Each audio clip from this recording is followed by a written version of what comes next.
My hands trembled, not from fear, but from the raw, simmering power coursing through my veins.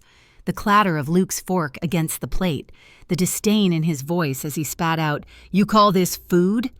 It was the cue I'd been waiting for, the perfect, terrible start to my perfectly terrible dinner party. His words, designed to wound and humiliate, instead ignited the final spark of my long, simmering plan. I watched his mother, Vivian, force a smile while discreetly reaching for her water glass, her usual composure cracking under the weight of the culinary disaster I'd wrought. His father, Evan, cleared his throat uncomfortably, a silent acknowledgement of the palpable tension. Across from them sat Rebecca, Luke's co-worker, whose very presence was a testament to his betrayal, and her unsuspecting husband, Tom, utterly oblivious to the drama that was about to unfold. The silence stretched like a rubber band, taut and vibrating, about to snap.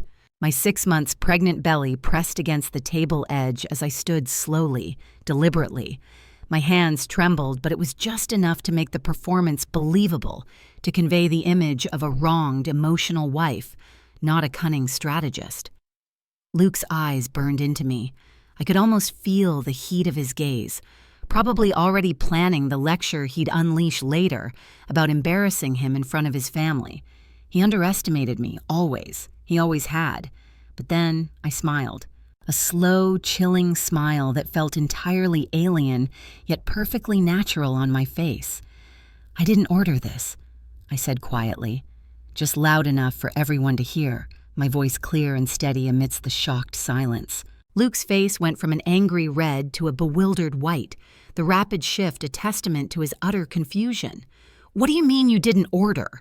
he stammered, completely blindsided. I interrupted, placing both hands on the table and leaning forward slightly, claiming my space, asserting my power. My voice, though quiet, resonated with the weight of months of suppressed pain, years of unacknowledged sacrifices. I didn't order my husband to cheat on me while I'm carrying his child. I didn't order him to spend our baby's college fund on hotel rooms with his coworker. And I definitely didn't order him to humiliate me at every family gathering for the past 3 months. The words hung in the air like smoke, acrid and suffocating, searing themselves into the minds of everyone present. Rebecca's face went completely white, her jaw dropping open in a silent gasp, her fork freezing halfway to her mouth. Tom's eyebrows shot up in confusion, his gaze snapping between his wife and Luke, his world beginning its inevitable unraveling.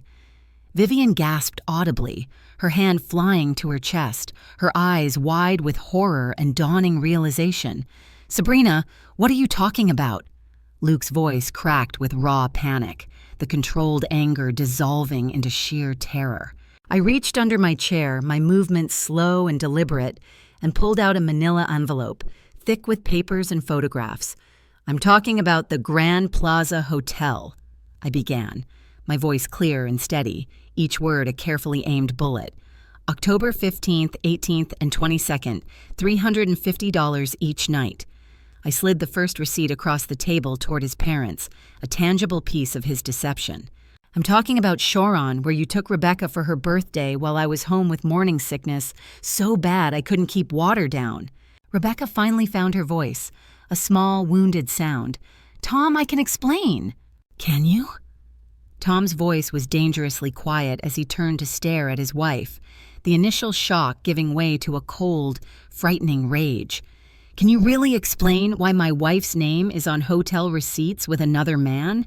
"This is insane," Luke stammered, starting to stand up, a desperate, flailing attempt to regain control. "Sabrina, you're having some kind of breakdown. Pregnancy hormones. Sit down." The command came from his own father, Evan, his voice like ice, cutting through Luke's panicked bluster. Evan's usually kind face had turned to stone, hard and unforgiving. "Sit down, Luke, and let her finish." Luke sank back into his chair, his face pale and sweating, trapped by the force of his father's unexpected authority. I pulled out a photograph and placed it gently on the table.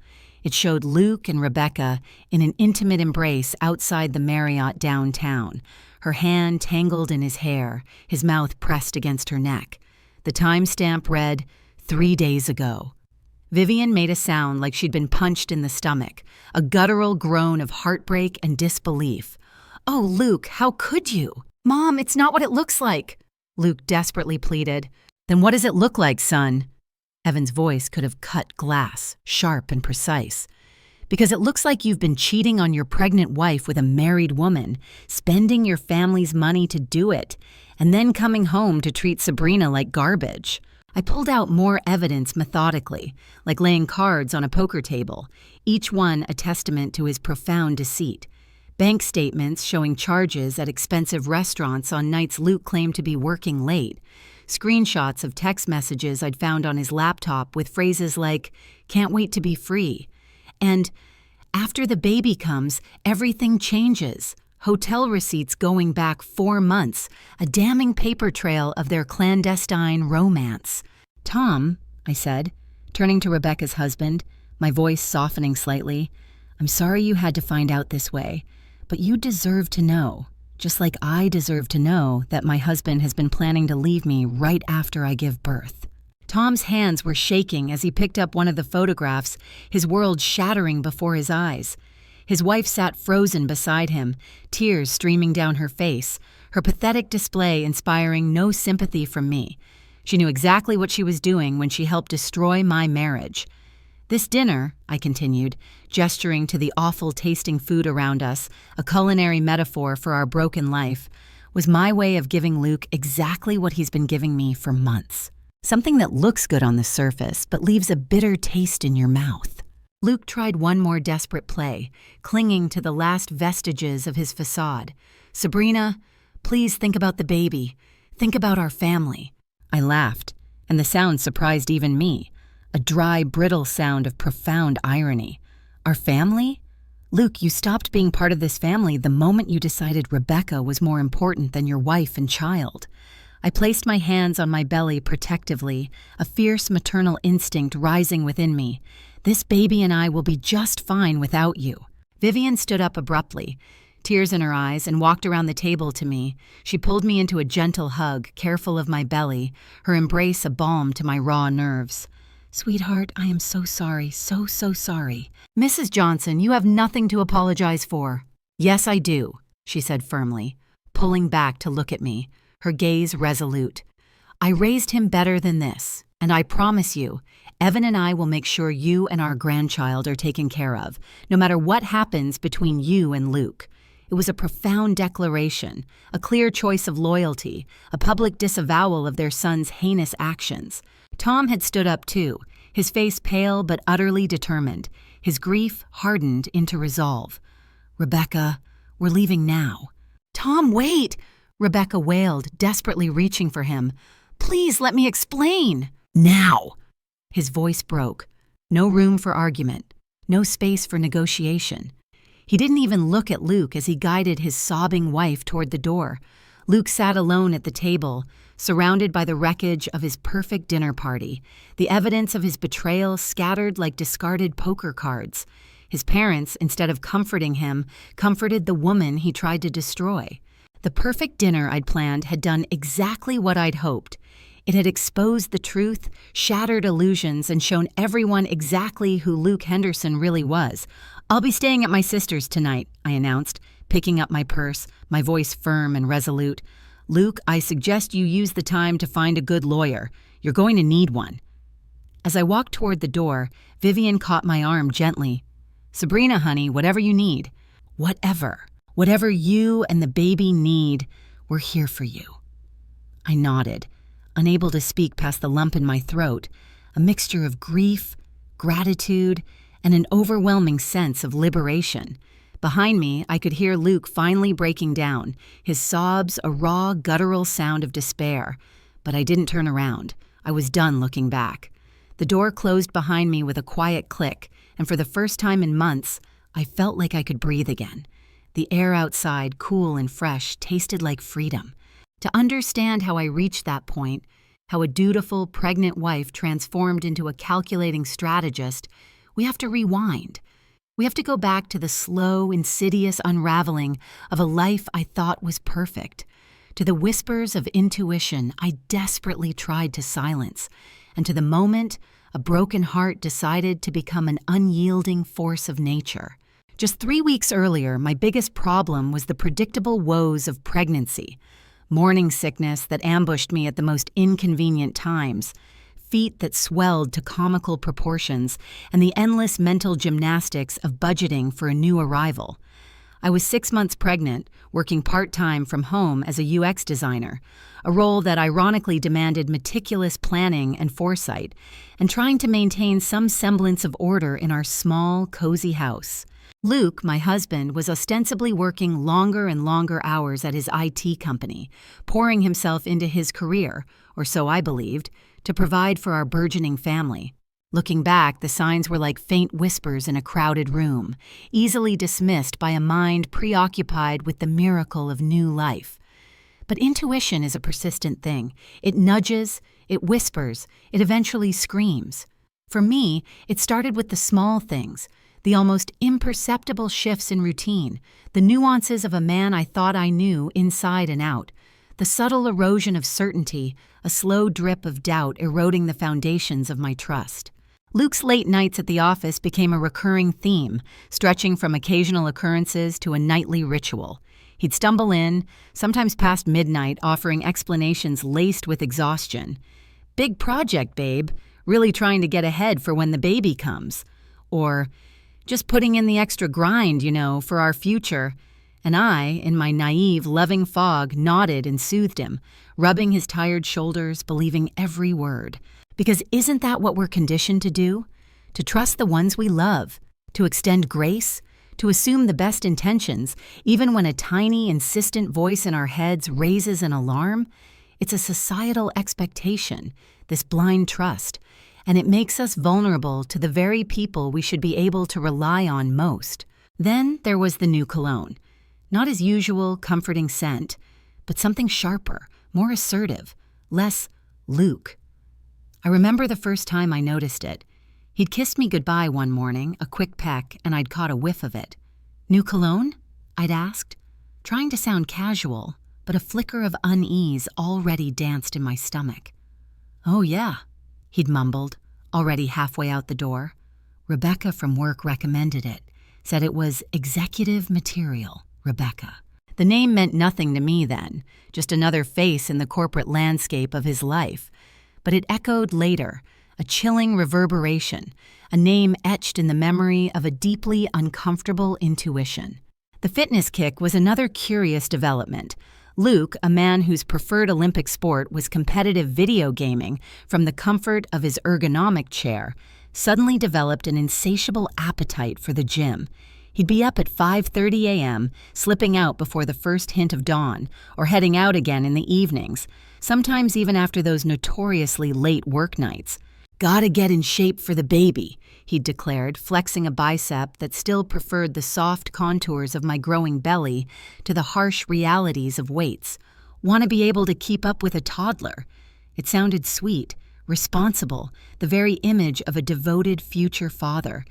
Yet the voice in my head, the one I consistently tried to quell, whispered, "Luke has never cared about fitness. He hates waking up early.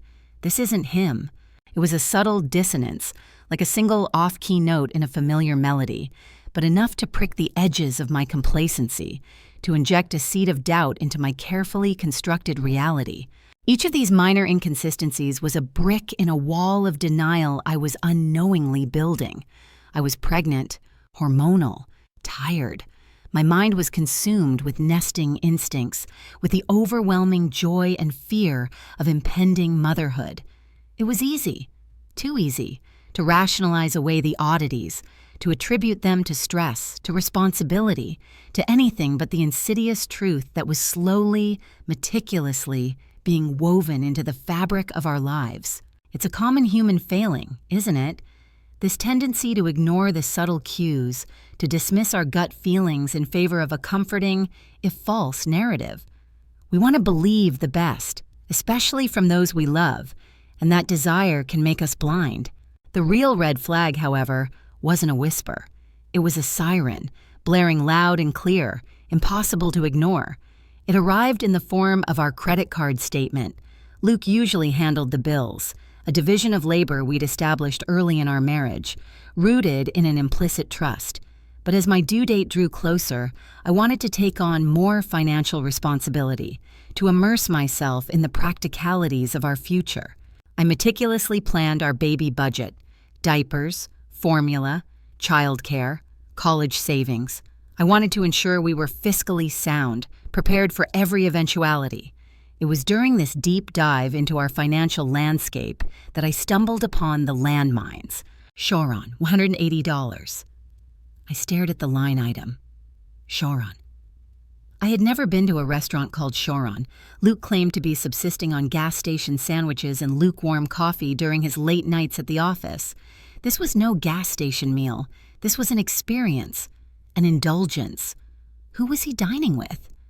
The question burrowed into my mind, cold and sharp. The Grand Plaza Hotel, $350. Another charge. My breath hitched. We lived a mere 20 minutes from his office. Why, in the name of all that was sane, would he need a hotel room? The questions clawed at my throat, sharp and suffocating, each one a fresh assault on my diminishing peace of mind. Victoria's Secret, $200. This one was a cruel twist of the knife. I hadn't received any gifts from Victoria's Secret. The last time Luke had bought me lingerie was, well, I honestly couldn't remember, and certainly not recently. My pregnant body, while miraculous, wasn't exactly inspiring lacy fantasies in him these days. So who was it for? The answer, chillingly, was already forming in the pit of my stomach. My heart hammered against my ribs, a frantic bird trapped in a cage. My carefully constructed world, so solid and reassuring just moments before, began to crack and splinter. That evening, I confronted him, the credit card statement a flimsy shield in my trembling hands. He was engrossed in his laptop, fingers flying across the keyboard, a picture of diligent work. He barely looked up when I spoke. It was a classic move of psychological deflection, feigning busyness to avoid eye contact, to create a barrier. "Luke," I began, my voice wavering, struggling to maintain composure. "Can we talk about this?" I slid the statement across the table, watching his eyes dart over the damning entries. His composure was unnerving. Too quick, too smooth, like a seasoned actor delivering a practiced line.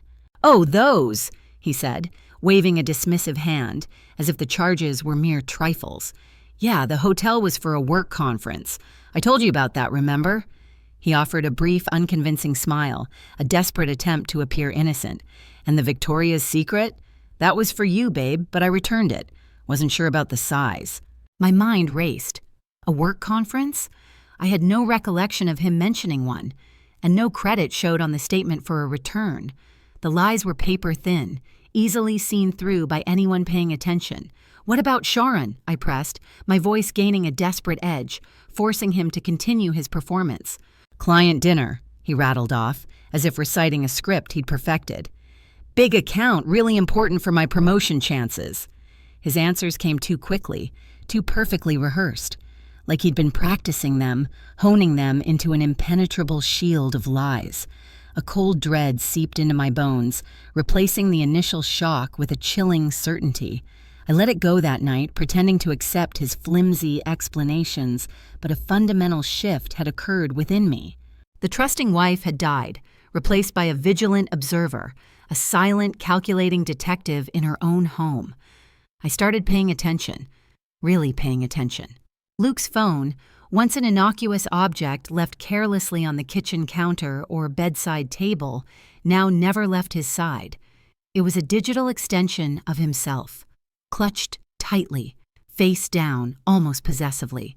When it buzzed with notifications, which was often, he'd check it immediately, a flash of urgency in his eyes, then quickly flip it over again, a gesture designed to hide, not protect. This behavior is a textbook sign of infidelity, a desperate attempt to keep secrets.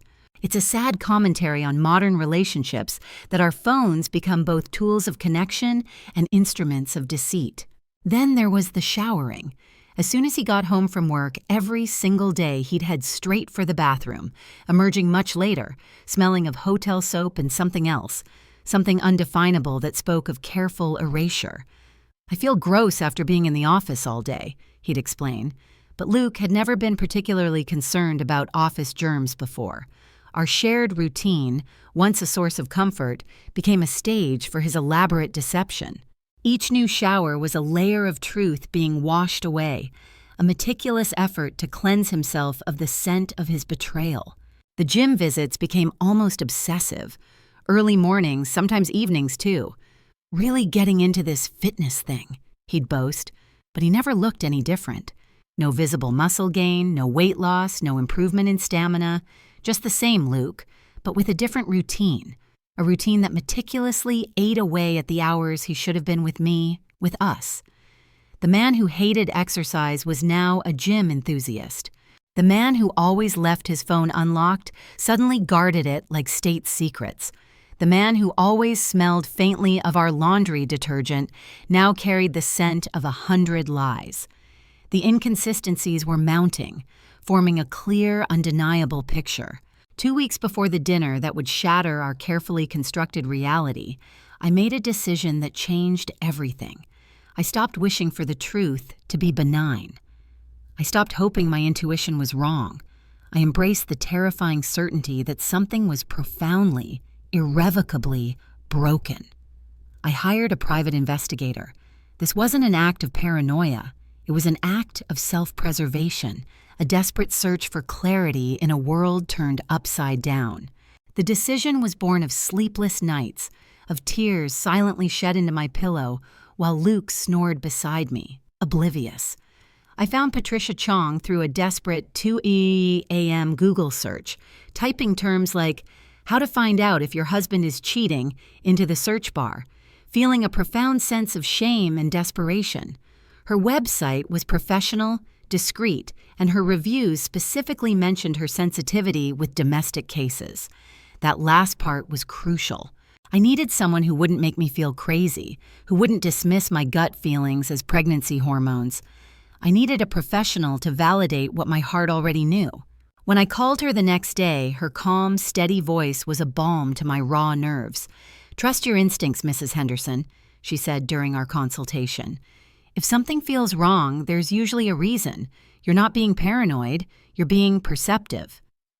Her words were a lifeline. They validated the insidious dread that had been gnawing at me for months. She asked for Luke's schedule, his license plate number, a recent photo, mundane details that suddenly felt charged with explosive potential, each piece of information a step towards unmasking the truth. Within 48 hours, she called me back. "Mrs. Henderson," her voice was gentle but firm, "I think you should come to my office. There are some things you need to see." The words were a confirmation of my worst fears, yet also a strange relief. The uncertainty was over. My hands shook as I drove to her downtown office, a knot of dread and a faint flicker of hope battling in my stomach. Part of me, the old naive Sabrina, still clung to the desperate wish that I was wrong, that Luke really was just working hard, trying to get in shape, that I was just a paranoid, hormonal, pregnant woman, that this was all a terrible mistake. This is the insidious nature of gaslighting. It makes you doubt your own sanity, even when faced with overwhelming evidence. Patricia's office was small, tidy, and reassuringly professional, with a large desk covered in manila folders that held other people's shattered illusions, their broken promises. She gestured for me to sit across from her, her expression somber, a silent apology in her eyes.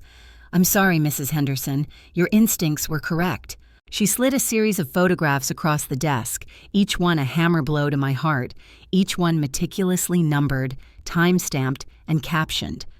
Luke's car, parked outside the Grand Plaza Hotel. Luke walking into Shoron with a tall, elegant woman with auburn hair. And then, the ultimate betrayal. Luke and the same woman locked in a passionate embrace in the hotel parking lot. Her hand tangled in his hair, his mouth pressed against her neck, the timestamp a stark, brutal truth. 3 days ago. I stared at the photos, feeling a surreal detachment, as if I were looking at pictures of a stranger. This couldn't be my Luke, not the man who'd rub my feet when they were sore, who'd enthusiastically assembled the crib in our spare bedroom, humming lullabies to our unborn child. That man wouldn't do this. But the evidence was undeniable. The face in the photos, twisted in an expression of raw lust and casual indifference to the life he was destroying, was my husband. "Her name is Rebecca Torres," Patricia said gently, her voice cutting through the ringing in my ears. "She works at your husband's company in the marketing department. She's also married." "Married," the word echoed, adding another layer of grotesque complexity to the tapestry of betrayal. 2 lives, 2 families, being systematically demolished by 2 people driven by selfish desires. It wasn't just my pain, it was the pain of another innocent caught in their web. "How long?" I whispered, my voice barely audible, a fragile whisper escaping my lips. "Based on the credit card charges you showed me," Patricia replied, "at least 4 months, possibly longer." 4 months. I was 2 months pregnant when it started. While I was battling relentless morning sickness, battling fatigue so profound it felt like a physical weight, while I was meticulously planning our finances and dreaming of our future, Luke was whining and dining another woman, spending our money, our baby's money, to fund his sordid escape. The anger, hot and sharp, began to ignite, burning away the last vestiges of heartbreak, transforming grief into a fierce, cold resolve. This was beyond mere infidelity. This was a calculated act of financial and emotional abuse. "There's more," Patricia continued, her voice cautious, preparing me for the next blow. "I was able to get some information from your husband's social media activity. He's been messaging friends about feeling trapped and looking forward to making changes after the baby is born." She showed me screenshots of Facebook messages between Luke and his college buddy, Justin. Messages about how marriage was harder than expected, how he was figuring some things out, how he'd made some mistakes, but was working on an exit strategy. An exit strategy. While I was growing his child, while I was dreaming of our future, he was planning his escape, meticulously carving out a new life that explicitly excluded me and our baby. The callousness of it was breathtaking, a deep cut to the core of my being, severing any remaining emotional ties. "Mrs. Henderson," Patricia said, bringing me back to the present, her voice serious, "I need to ask you something important. What do you want to do with this information?" I looked at the photographs spread across her desk. Luke feeding Rebecca dessert at an expensive restaurant, Luke's hand on Rebecca's thigh in his car, Luke kissing Rebecca, his mouth twisted in an expression of passion that once belonged exclusively to me. The raw, visceral hurt of betrayal still gnawed, a relentless ache. But underneath it, a different emotion began to solidify, hard and unyielding, a fierce, cold resolve. The shock had worn off, replaced by a steely determination. "I want to destroy him, Masai," I said quietly, the words surprising even myself, an admission of the profound rage that had taken root. "But I want to do it smart. I want to do it strategically, methodically, just like I would approach a complex design problem." Patricia nodded, her gaze steady, a flicker of professional admiration in her eyes. "Then we need to get you more evidence. Bank records, more photographs, documentation of everything. If you're going to divorce him, you want to make sure you get everything you're entitled to." "No," I said, a new audacious idea beginning to take shape in my mind, a strategic design born from the ashes of my shattered trust. "I want to do something else first. Something that will make an impact not just legally but emotionally. Something that will expose his true character to everyone he cares about." I told her about the family dinner Luke had been pushing for, how he'd been subtly complaining that I never cooked for his parents anymore, how he wanted to show off our perfect little family before the baby came. The irony of his desire twisted my lips into a grim smile. He wanted a performance of domestic bliss.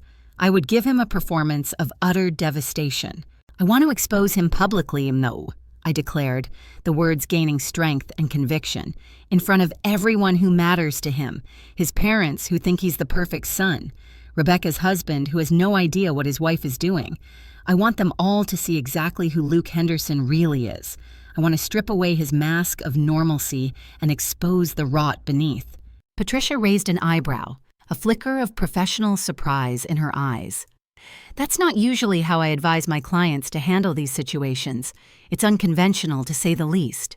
"I don't care about usual," I said, standing up and gathering the photographs, a newfound purpose electrifying every cell in my body. "I care about justice, and I want everyone to know the truth.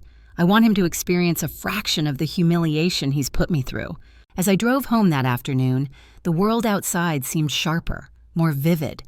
The fog of denial, the haze of heartbreak had lifted, revealing a landscape of stark, undeniable truth. I felt something I hadn't felt in months: purpose. Luke thought he was so clever, so cunning, playing his double life, meticulously compartmentalizing everyone into separate, unsuspecting boxes. But he'd underestimated me. He'd forgotten that I was a designer, a meticulous planner, someone who knew how to conceptualize projects and execute them flawlessly. He was about to learn that lesson the hard way. He was about to discover the terrifying power of a woman pushed past her breaking point, a woman who decided to weaponize her pain. The next week transformed me into someone I barely recognized. The sweet, compliant wife was gone, replaced by a stealthy, calculating strategist. While Luke was at work or at his increasingly frequent gym visits, I became a detective in my own home. Patricia's evidence was powerful, undeniable, but I wanted more. I wanted everything. I wanted to leave no stone unturned, no lie untold, no betrayal unexposed. This wasn't just about collecting facts. It was about understanding the full architecture of his deception, building an airtight case against him, not just legally, but morally. I started with his laptop. Luke had always been notoriously careless about passwords, a trait I now realized was either born of arrogance or profound underestimation of my intelligence. He used the same simple combination for everything: our wedding date, followed by his birth year. A pang of bitter irony twisted in my gut. The symbols of our union, now the keys to his undoing. It felt like a poetic justice, a twisted inversion of our vows. I waited until he left for his morning workout, the scent of his generic gym clothes still lingering in the air, and opened his laptop at the kitchen table. His email inbox was a goldmine of deception, a digital trail of betrayal. Hotel confirmations dating back 6 months, for the Grand Plaza, for the Marriott downtown, for anonymous motels on the outskirts of the city. Each confirmation was a stab, a clear reminder of the nights he'd pretended to be working late. Restaurant reservations for 2 at places I'd never heard of, for dates he'd claimed to be working late or on a solo client dinner. His life of lies, meticulously documented by his own carelessness. But the worst part, the part that twisted the knife deep into my already lacerated heart, were the messages to Rebecca. My hands trembled with a white-hot rage as I scrolled through them. Each sentence was a cruel blow, a betrayal delivered with casual indifference. "Can't wait to start fresh after everything settles down. You make me remember who I used to be before all this responsibility. Sabrina doesn't suspect anything. She's too focused on the pregnancy to notice what's going on. Only a few more months and we can stop hiding." Each message was a punch, a cruel blow delivered with casual indifference. Too focused on the pregnancy. Only a few months. 6 months of lies. 6 months of planning his escape, his new life, while I painstakingly planned our nursery, chose baby names, dreamt of our future as a family. My vision of our life together, a shared tapestry of love and commitment, was meticulously being torn apart, thread by thread, by the very hands that once promised to protect it. It made me wonder about the psychological profile of someone who could maintain such a meticulous double life, who could feign love and excitement for one future while actively planning another. Was it pure narcissism, a complete lack of empathy, or simply profound immaturity, masquerading as desire for freedom? I screenshotted everything, my fingers flying across the trackpad, documenting every toxic word, every veiled promise of a future I was explicitly excluded from. The browser history was even more damning, a window into the cold, calculated nature of his deceit. Luke had been researching divorce lawyers, reading articles about custody arrangements, looking up apartment listings in the trendy part of town where Rebecca lived. He'd been planning this for months, a cold, calculated strategy for abandonment, while holding my hand at doctor's appointments, while discussing baby names, while feigning excitement for the arrival of our child. And the hypocrisy was staggering, a bottomless pit of deceit that seemed to know no bounds. He was not just cheating, he was systematically dismantling our life, piece by painful piece, all while maintaining an illusion of devotion. I found his text messages next. Hundreds of them with Rebecca.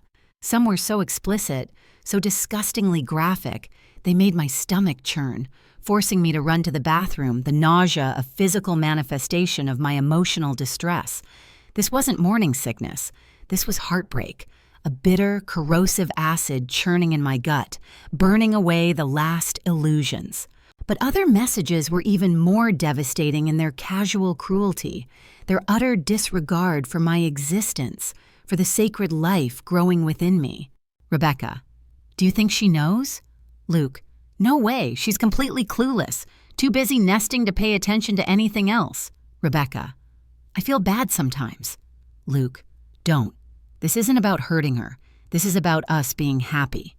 Rebecca: what about the baby? Luke: I'll do my part financially, but I'm not going to let one mistake trap me in a marriage that isn't working.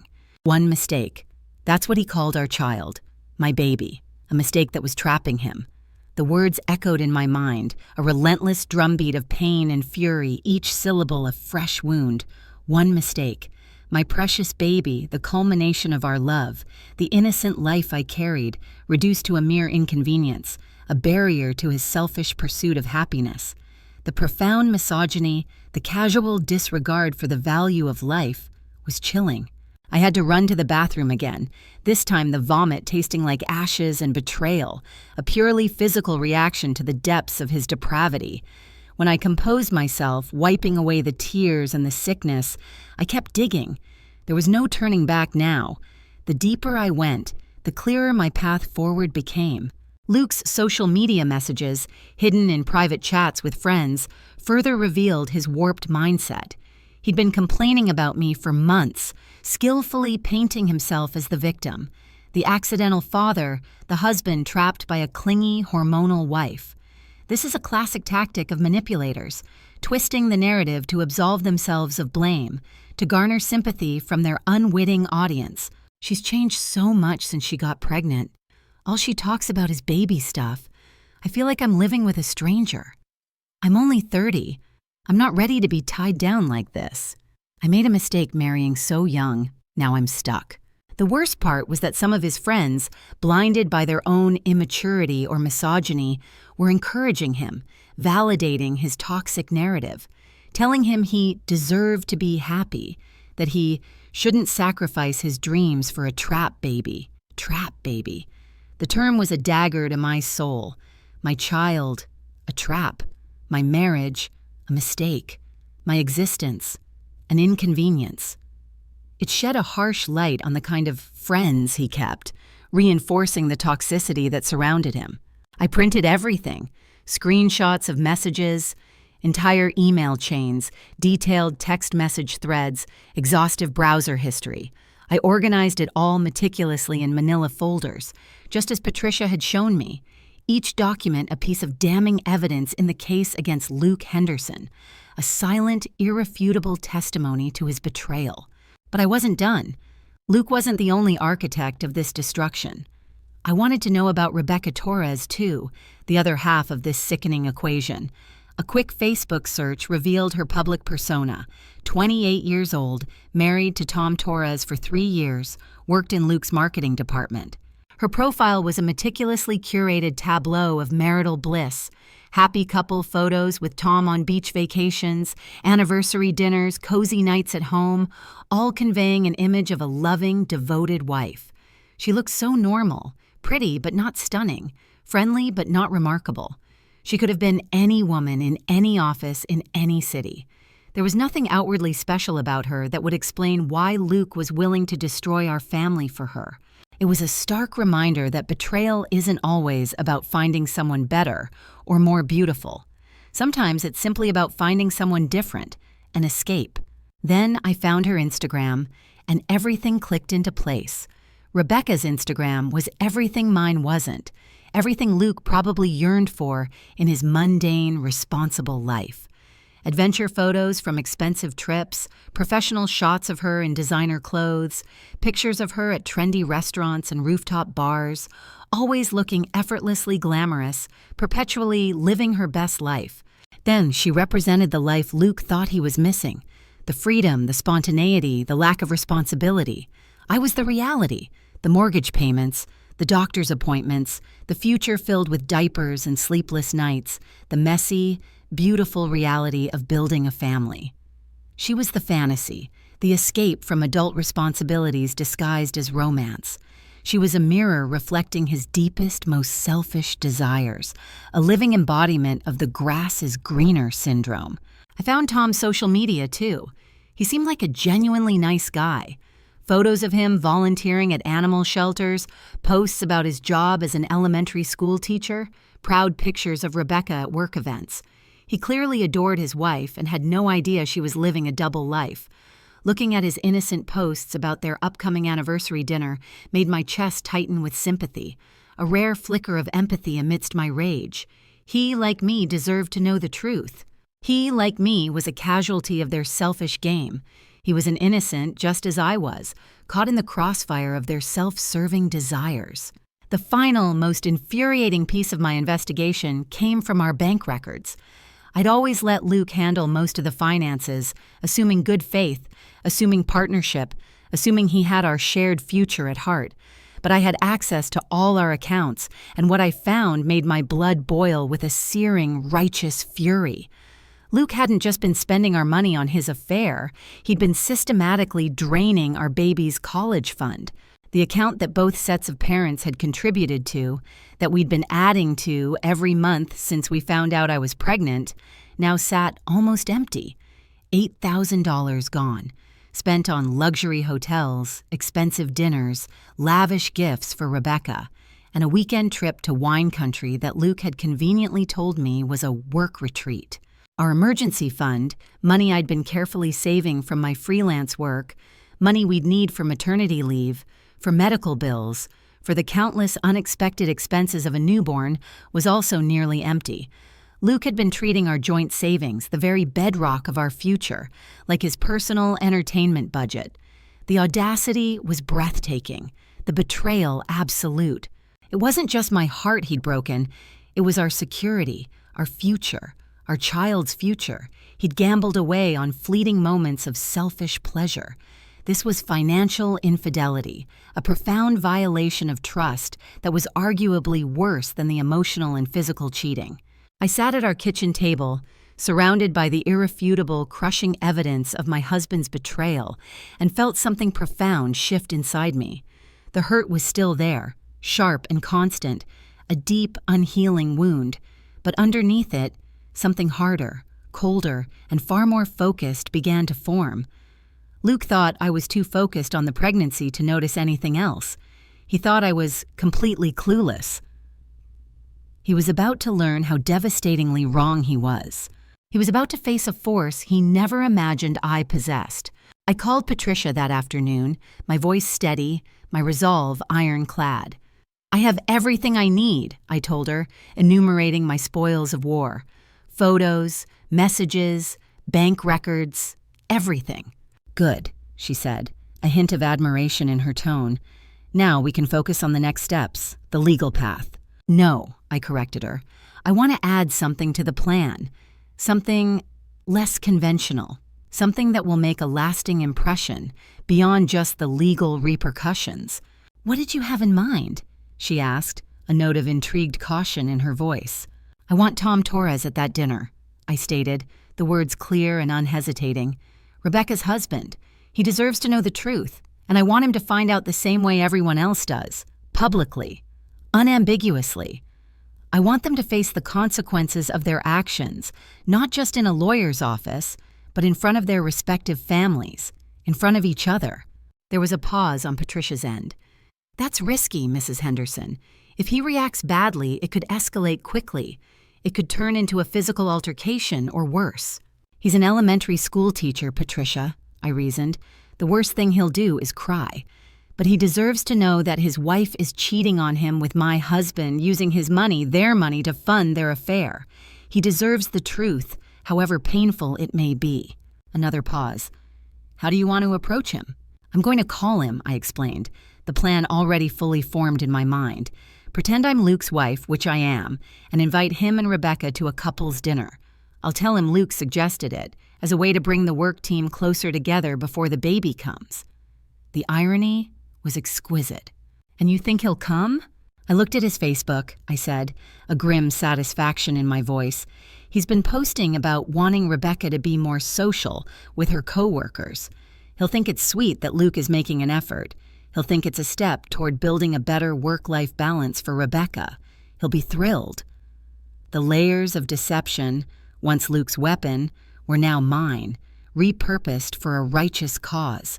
Patricia was quiet for a long moment, processing the audaciousness of my plan. Mrs. Henderson, are you absolutely sure about this? Once you do this, there's no going back. This is an irreversible step. A public exposure of this magnitude will have far-reaching consequences for everyone involved.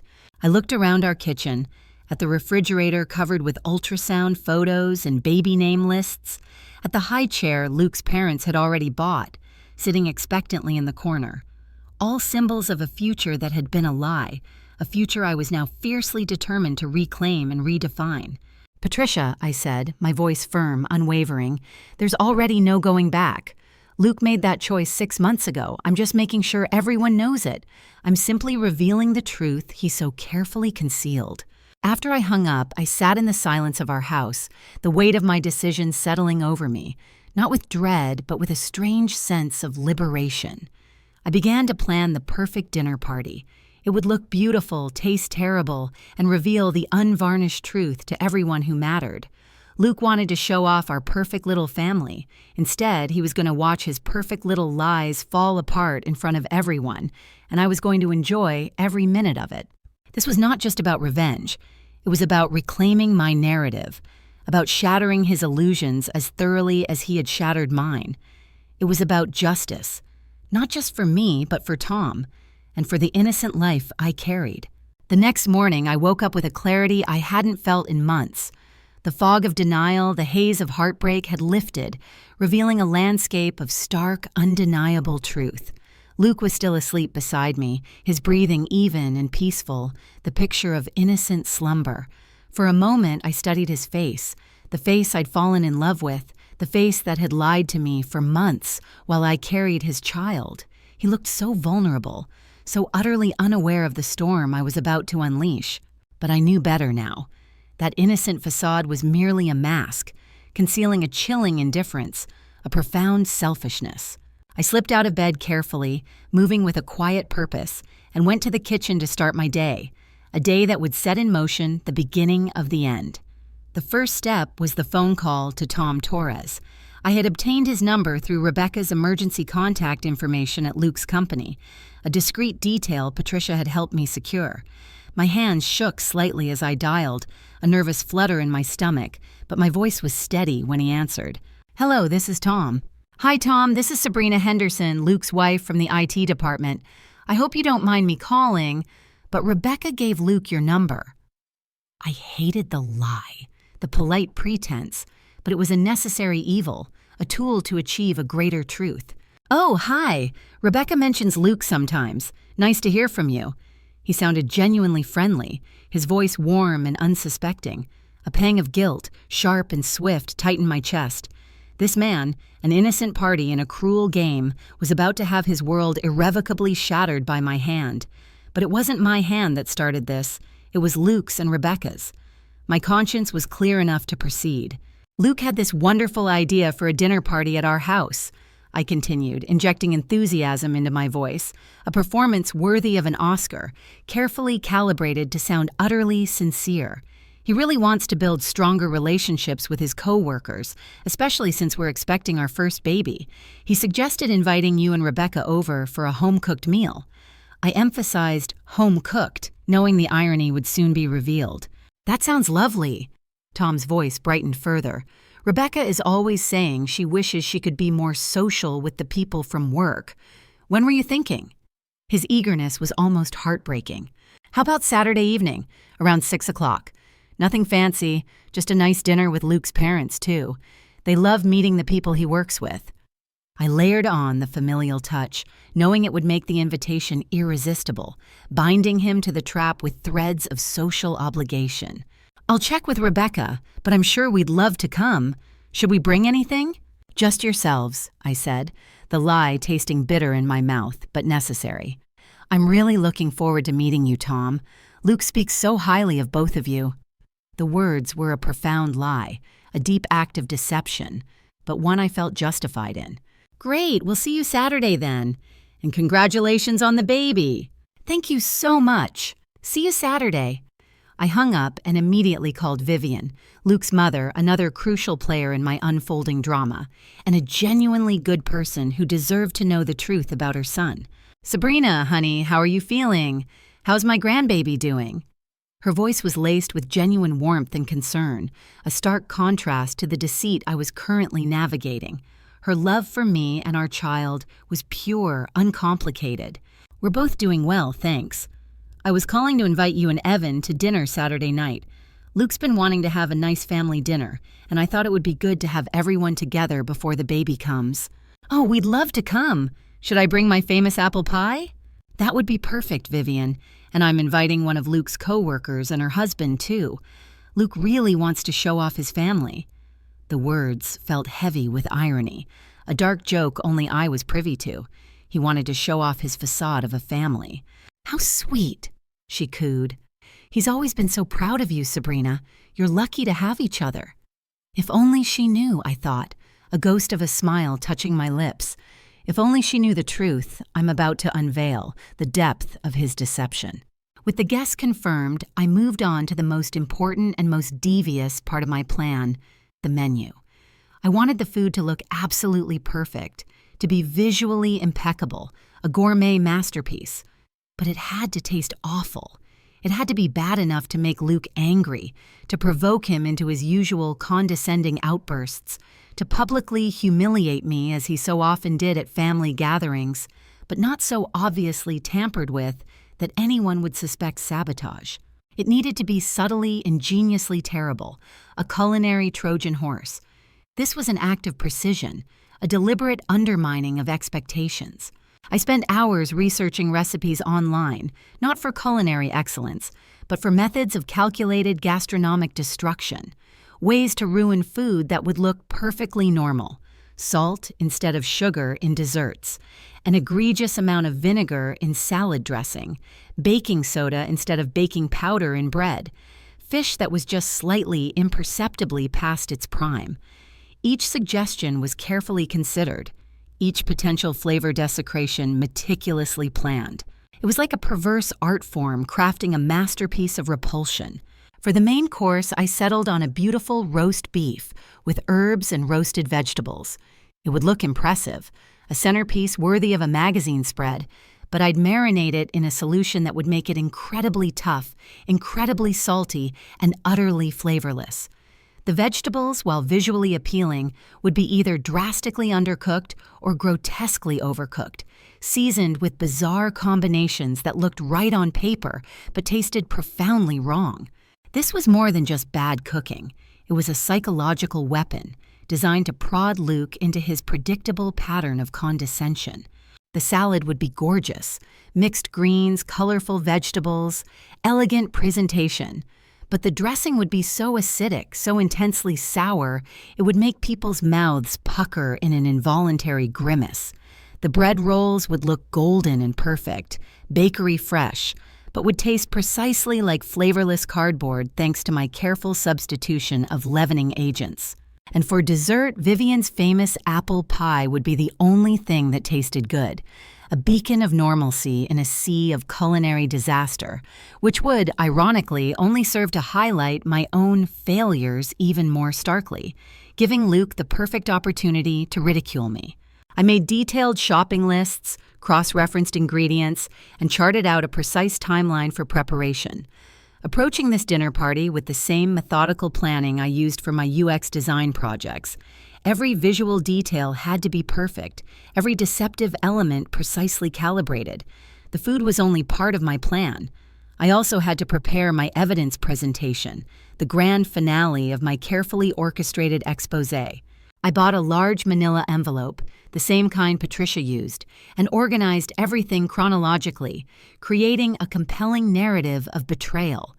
Bank statements showing the progression of spending on his affair, each expense a fresh wound, hotel receipts a damning paper trail starting from 6 months ago, marking the beginning of the end of my marriage. Screenshots of text messages and emails arranged to tell the intimate story of his deception, his casual cruelty, his calculated plans for a future without me. The photographs Patricia had taken were the undeniable centerpiece, clear, irrefutable proof of Luke's clandestine relationship with Rebecca. I selected the most damning ones, arranging them in order from least to most intimate, building a visual crescendo of infidelity. I also printed out Rebecca's social media posts from the times she was supposedly with Luke, pictures of expensive meals that matched our credit card statements, check-ins at hotels on the same dates as Luke's supposed business conferences. Everything told the same story, a narrative woven from lies and deceit. My husband and his coworker had been having an elaborate months-long affair, funded by our family's money, while I was pregnant with his child, left in the dark and dismissed as clueless. Every piece of paper, every pixelated image was a silent scream of betrayal. The hardest part of that week was acting normal around Luke.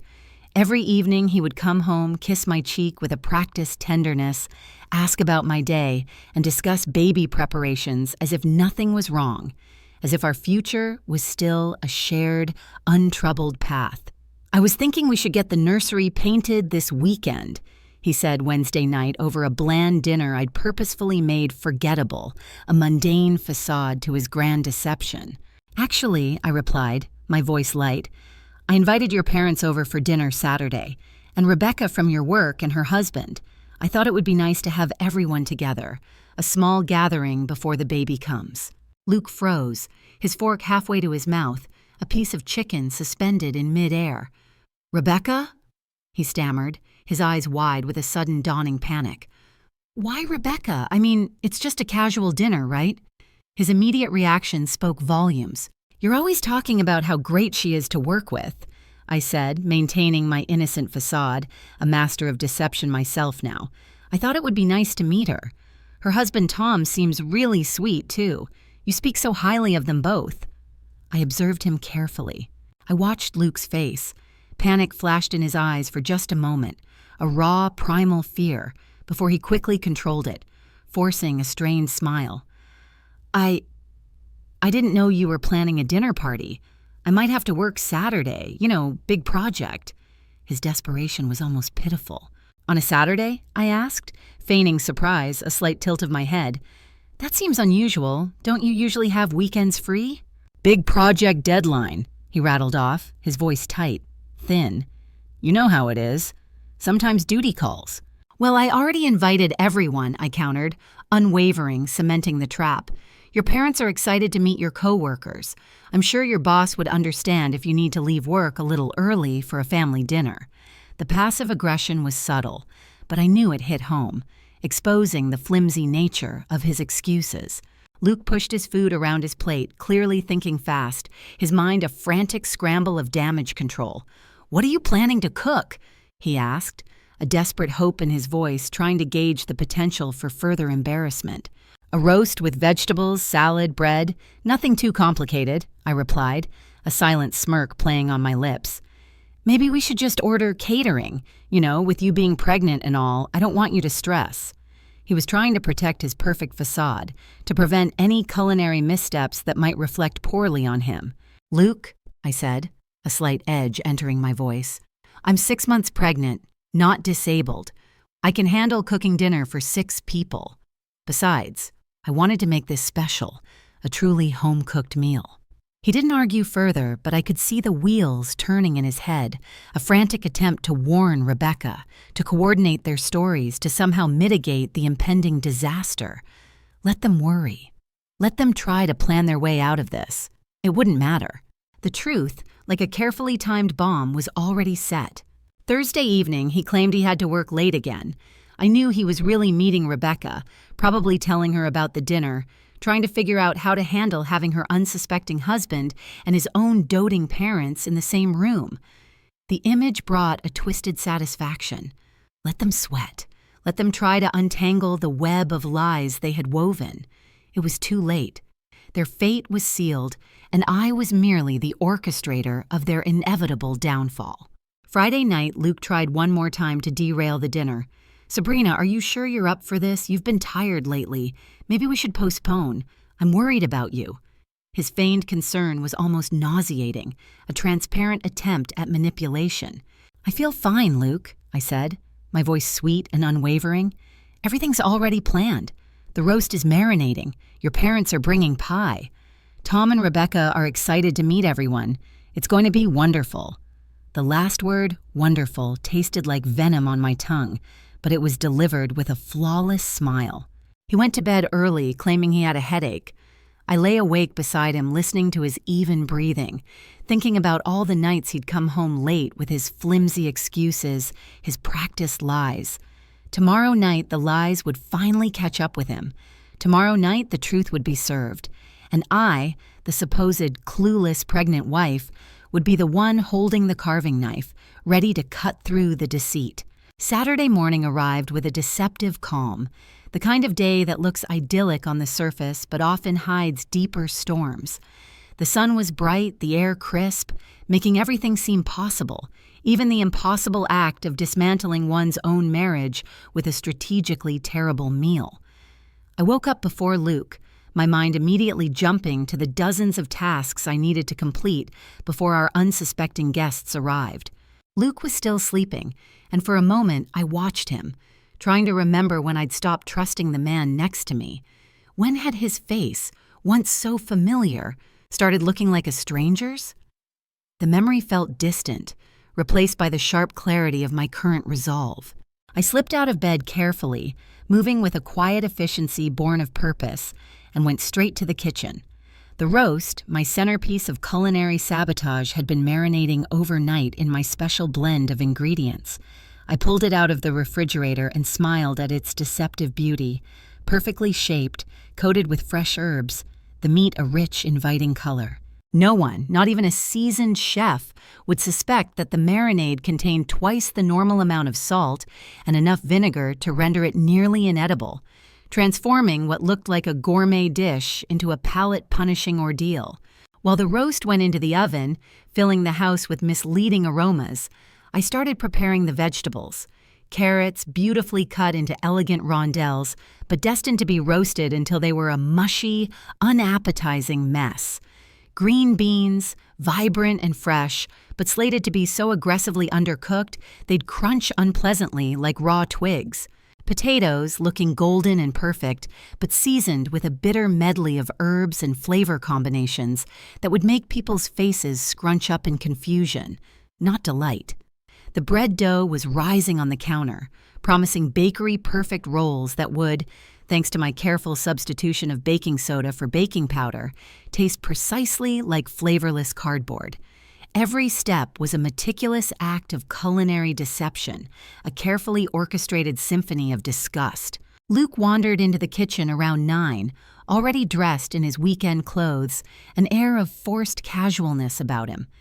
"Something smells good," he said, but his voice was tight with tension, a palpable nervousness humming beneath the surface. He knew something was coming, but he couldn't possibly know the full extent of the theatrical unraveling I had planned. He was walking into a trap, utterly unaware of its intricate design. "Thanks," I replied, deliberately keeping my tone light, almost cheerful. "I want everything to be perfect for your parents and coworkers. It's important to make a good impression." He poured himself coffee, his hands visibly shaking, the tremor a silent confession of his internal turmoil. "Sabrina, about tonight." "What about it?" I asked. turning from the stove to face him directly, my expression unyielding, my gaze piercing. "Maybe this isn't the best time for a dinner party. You've been stressed lately, and with the pregnancy, perhaps it's too much for you. We could always cancel or postpone." He was grasping at straws, trying to find an escape route, a way to postpone the inevitable collision course. The concern in his voice was entirely self-serving. "Luke, stop," I commanded, my voice firm, unwavering. "Your parents are excited to come. Rebecca and Tom are looking forward to meeting everyone. Everything is planned and cooking. We're having this dinner. There is no alternative." There was no room for argument, no possibility of retreat.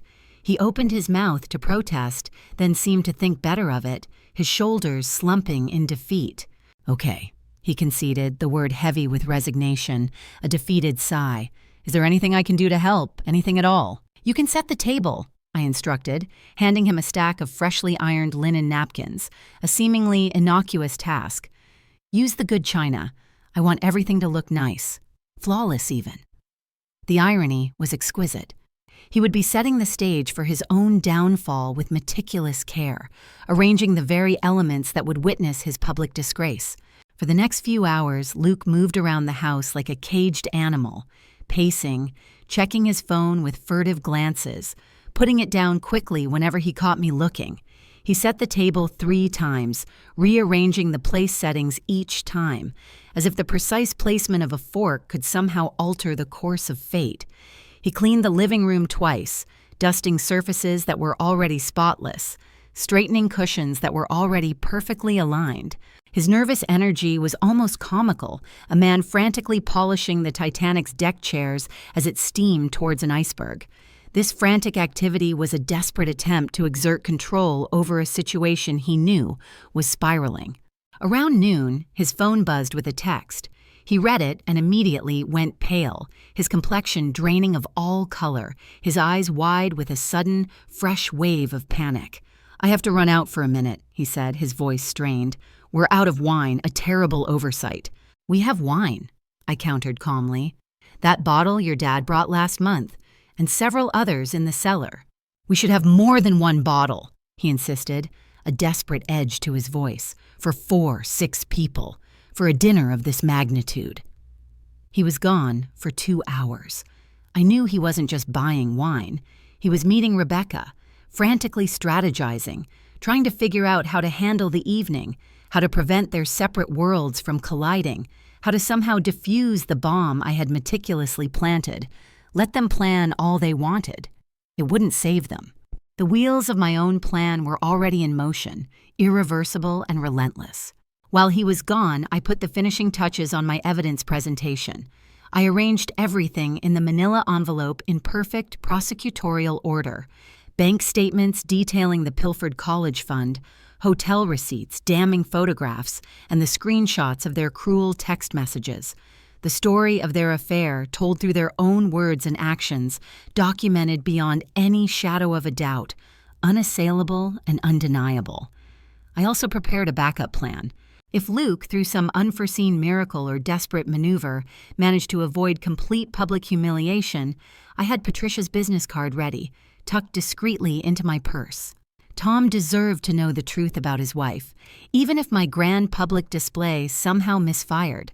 My commitment to justice extended beyond my own personal gratification.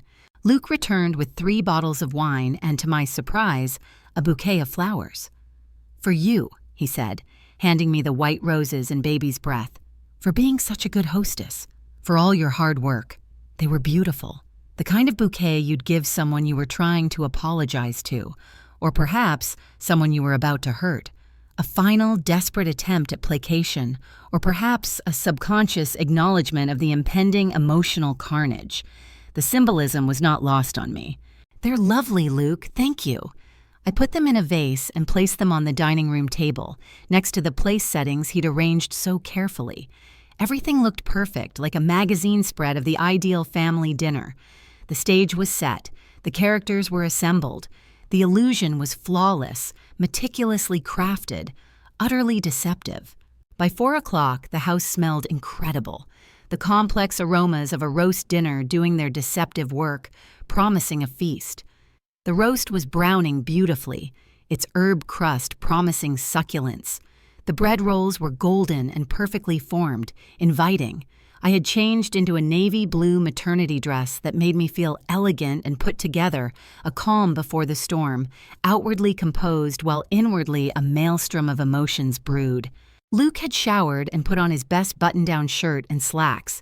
He looked handsome and utterly nervous, like he was about to take an important test he hadn't studied for, one that would determine the entire course of his life.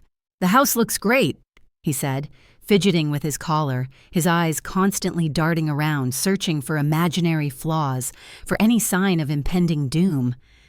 "You look beautiful, Sabrina. Truly radiant." "Thank you." I smoothed my dress over my belly, a maternal gesture that held a hidden meaning for him. "Our baby is being very active today. I think he's excited about meeting his grandparents and Daddy's friends." Luke's face went white at the word Daddy. He knew that in a few hours, his role as a father, as a husband, as the pillar of our perfect family would be very different than it was now. The weight of his impending exposure pressed down on him, a tangible presence in the room, suffocating him. At 5:30, I started the final preparations. The salad received its special dressing, beautiful to look at, glistening with herbs and oil, but so intensely acidic it would make people's mouths pucker in an involuntary grimace. The vegetables went into serving dishes, where they looked colorful and appetizing despite their awful seasoning. I was a master alchemist of discomfort, transforming familiar ingredients into instruments of mild torture. "Sabrina," Luke said quietly, suddenly appearing in the kitchen doorway, his voice barely a whisper, a desperate plea in his eyes. "I need to tell you something. Before everyone arrives." My heart jumped, a brief flicker of hope that he might confess, that he might actually try to salvage something, even if it was too late. But I kept my voice calm, neutral, unwilling to give him an easy out. "What?" He glanced back toward the living room, then stepped closer and lowered his voice. "This is weird, don't you think? Having Rebecca and Tom here with my parents, it's just not right." He was finally admitting the obvious, the profound awkwardness of his own making, a belated recognition of the tangled web he'd woven. "Why would it be weird, Luke?" I feigned innocence, my poker face flawless. "They're your co-workers. Don't you want your family to meet the people you work with? Don't you want to blend your worlds? It's just, Tom seems really nice, and my parents like him. It feels wrong, too, the whole situation." He stopped abruptly, unable to articulate the full scope of his guilt and fear, the true depravity of his actions. "Wrong to what, Luke?" I pressed gently, pulling him towards the precipice, forcing him to confront the implications. "Nothing. Never mind. Let's just get through dinner. Please, let's just get through it." He turned to leave, but I caught his arm, my touch firm, insistent. "Luke, is there something you need to tell me about work, maybe about Rebecca? Something important that I should know before we sit down to dinner?" For a moment, a fleeting, agonizing second, I thought he might confess everything. His eyes filled with something that looked like sheer terror. His mouth opened as if to speak, to unload the crushing burden of his lies. The truth hovered on his lips, almost tangible. But then, Tom appeared in the doorway, his cheerful presence a sudden interruption, a temporary reprieve for Luke. "Sorry to interrupt, but Rebecca was wondering if there's anything she can do to help. She's a bit nervous about meeting everyone." "That's so sweet of her, Tom," I said, not taking my eyes off Luke's pale, terrified face. "But everything's under control. Luke was just telling me how much he enjoys working with Rebecca. He's always talking about her professionalism and great teamwork." Tom beamed, completely oblivious to the intricate web of deception he was unwittingly caught in, his innocent pride a sharp contrast to Luke's internal torment. "She's always talking about what a great team they make. I'm so glad she has such good colleagues. It makes coming home so much more pleasant." Luke looked like he might throw up. The lie, now amplified by Tom's innocent enthusiasm, was a physical assault, twisting Luke's stomach with nausea. "Well," I said brightly, pushing past the palpable tension, "let's get this dinner served, shall we? I can't wait for everyone to try my cooking. I've put a lot of effort into making it memorable." The words were a promise and a threat, delivered with a smile that hid a universe of pain and fury. As we carried the dishes to the dining room, I felt a surge of adrenaline, a profound sense of anticipation. Everything was in place. The food looked perfect, a feast for the eyes but would taste awful, a punishment for the palate. All the key players were seated around our table, meticulously arranged in their unsuspecting positions. The evidence, my arsenal of truth, was ready, hidden in the kitchen, waiting for its cue. Luke took his seat at the head of the table, looking like a man about to face a firing squad, his posture rigid, his face pale, his hands clenched beneath the table. Rebecca sat across from Tom, her hands shaking slightly as she unfolded her napkin, a silent testament to her own burgeoning dread. Vivian and Evan were chatting happily with Tom about his teaching job, completely unaware that the pleasant family dinner they expected was about to turn into a theatrical unraveling of deceit and betrayal. I served the first course, the beautiful salad with its terrible dressing, and watched as everyone took their first bites. The show was about to begin, the prelude to the storm. "This looks absolutely gorgeous, Sabrina," Vivian said, admiring her salad, her cheerful voice completely oblivious to the culinary deception she was about to experience. "You've really outdone yourself. The presentation is stunning." Everyone picked up their forks and took their first bites simultaneously, a synchronized movement of impending disappointment. I watched their faces carefully, fighting to keep my expression neutral, a silent observer of their discomfort, savoring the subtle shifts. Tom was the first to react. His eyebrows shot up in surprise, and he reached quickly for his water glass, his polite instincts overriding his taste buds, but he was too polite to say anything negative, merely offered a strained smile. Evan's face scrunched slightly at the acidic bite of the dressing, a subtle contortion of polite confusion, but he, ever the stoic, continued eating with determined resolve, trying to make the best of it. Rebecca managed to swallow her first bite, but I saw her discreetly push the lettuce around her plate, a clear avoidance of taking another, her face already tinged with unease. Luke took one bite, and immediately his face registered the wrongness of it. His eyes met mine across the table, a look of confused panic, a silent accusation. He knew. He knew something was terribly wrong, that this wasn't just a simple mistake. This was deliberate. "How's everyone's salad?" I asked sweetly, my voice butter smooth, dripping with feigned innocence, pushing the knife a little deeper. "It's very flavorful," Tom said diplomatically, taking another small bite, followed immediately by another gulp of water. His politeness was almost painful to watch, a stark contrast to the escalating tension. "I'm trying a new dressing recipe," I explained, leaning into the lie. "I wanted tonight to be special, to be memorable." Vivian, bless her heart, was gamely working her way through the salad, despite clearly struggling with the taste, her motherly devotion overriding her taste buds. "It's certainly unique, dear. Very bold." Luke had given up pretending to eat. "Sabrina," he began, his voice tight. "Maybe the dressing separated or something. It tastes a little off." He searched for the right word, unwilling to be overtly rude in front of his parents. "A little what, honey?" I tilted my head innocently, my eyes wide with fake concern, drawing him out. "Just off? That's strange. It tasted fine when I made it. Perhaps your palate is just accustomed to different flavors now." The last barb was subtle, a foreshadowing. The awkward silence stretched, thick and heavy with unspoken discomfort, until Tom, ever the peacemaker, changed the subject to ask Luke about their current project at work. Luke answered in distracted monosyllables, his eyes darting towards me, clearly wondering what other culinary disasters awaited him, caught in a psychological torment of my own making. When I cleared the salad plates, most of them were still half full. In the kitchen, I smiled to myself as I loaded them into the dishwasher. This was working perfectly.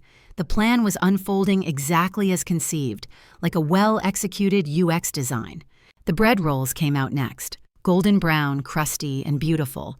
Everyone took one eagerly, a collective sigh of relief seeming to ripple through the table. Surely bread couldn't be ruined, right? Surely this would be the safe harbor in the storm of terrible food. Wrong. The first bites brought confused expressions all around. The rolls looked perfect, smelled inviting, but tasted like flavorless cardboard with a bitter, chalky aftertaste. It was a masterclass in deceptive edibles. "These are interesting," Evan said carefully, breaking his roll into smaller pieces, as if that might improve the flavor, his usual robust appetite clearly challenged by my culinary sabotage. Luke took one bite and put his roll down entirely, a grim resignation settling over his face, his embarrassment palpable. "Sabrina, what recipe did you use for these? They're unique." His voice was laced with a frustration that bordered on anger. "My grandmother's," I lied smoothly, the fabricated nostalgia adding another layer to my performance, making it harder for him to openly criticize. "I wanted to try something traditional, something with history."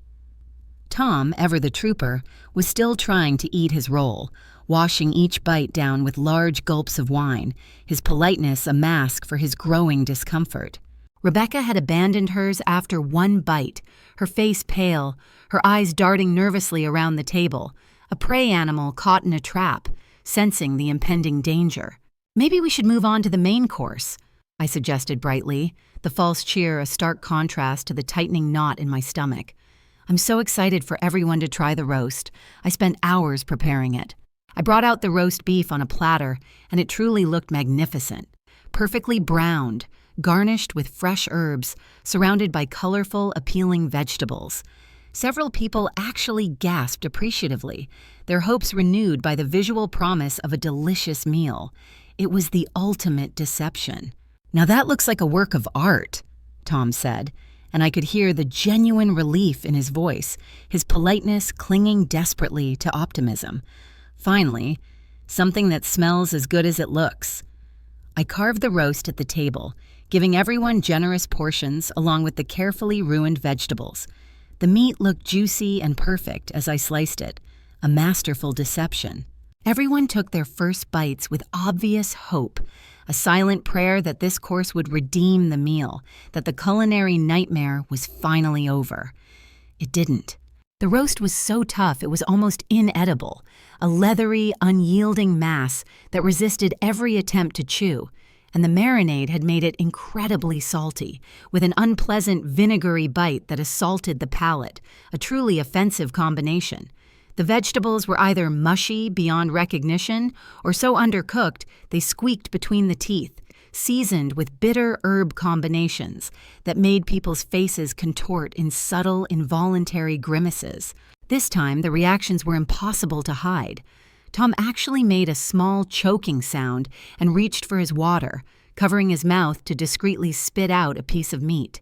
Evan's usually jovial expression turned to one of polite, bewildered confusion, his fork hovering uselessly over his plate. Rebecca looked like she might be sick, her face a ghastly shade of green. Whether from the food or the impending doom, I couldn't say. But it was Luke's reaction that I was truly waiting for. This was the moment I had meticulously engineered.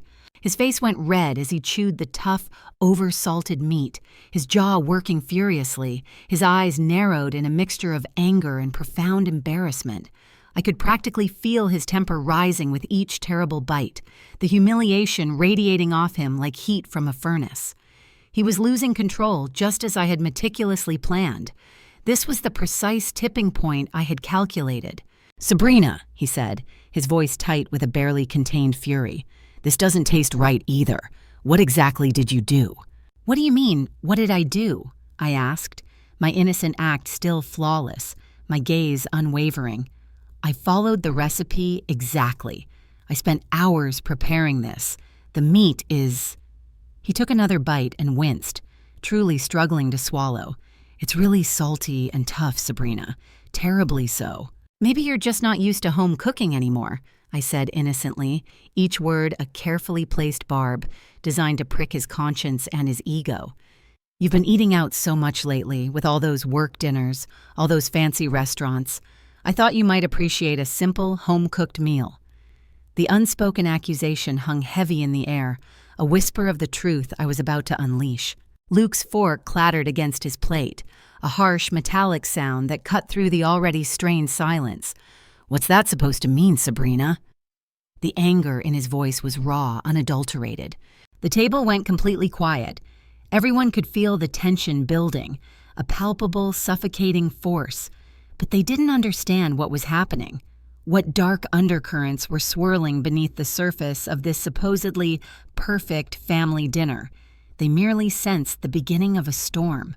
"Nothing, honey," I replied, my voice sweet and placating, a dangerous calm before the storm. "I just know you've been working late a lot, eating at restaurants. I thought you might appreciate a home-cooked meal for once, something real." "I appreciate it," Luke said through gritted teeth, his eyes burning into mine, a furious accusation in their depths. "But something is clearly wrong with the food. It's inedible." He was desperate, floundering, unable to grasp the true nature of his predicament. Tom, ever the diplomat, tried to lighten the mood, a valiant but futile effort. "Maybe it's just one of those nights where nothing goes according to plan. Happens to the best of cooks, Sabrina. Don't worry about it." But Luke was past the point of social niceties, past the point of salvaging appearances. The combination of the truly awful food, his parents' obvious discomfort, the silent terror emanating from Rebecca, and his own crushing guilty conscience was making him lose control. His carefully constructed facade was crumbling, piece by piece, under the weight of my carefully calibrated provocations. "This is embarrassing," he muttered, pushing his plate away with a loud scrape, completely abandoning any pretense of politeness. "My parents come over for a nice dinner, and this is what we serve them? This awful food?" The accusation hung in the air, a direct attack on my competence, my worth as a wife and hostess. "Luke!" Vivian said sharply, her voice laced with warning, a plea for him to pull back from the edge. "That's enough, you're being rude." But Luke was spiraling, caught in the vortex of his own unraveling, unable to heed her warning. "No, it's not enough. This is supposed to be our chance to show everyone what a great family we are, what a perfect life we have.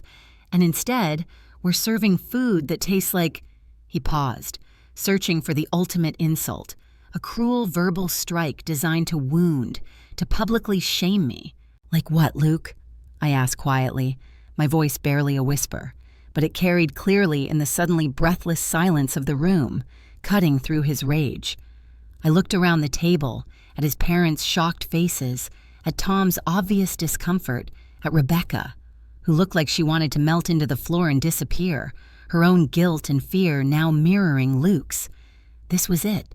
This was the moment, the trigger, the final act of my calculated performance. That's when he snapped. "You call this food?" he hissed across the dining room table, his voice dripping with disgust, laced with the bitter edge of his own profound humiliation. He gestured wildly at his plate, the half-eaten, terrible roast a symbol of my supposed failure, but in reality, a symbol of his impending ruin. "My parents aren't strays. Don't feed them scraps.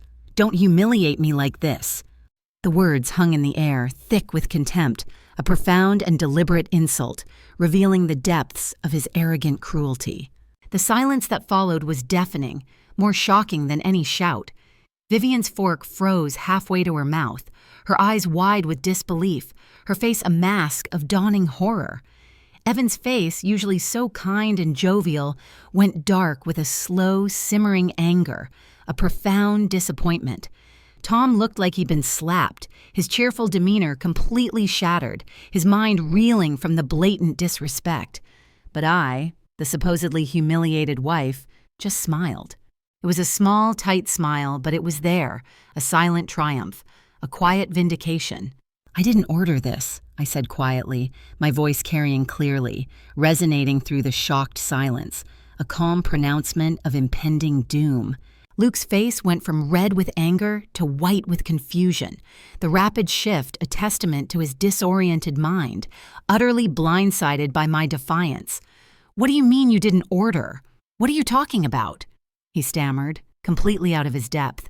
I interrupted, standing slowly, deliberately, and placing both hands firmly on the table, leaning forward slightly, claiming my space, asserting my power.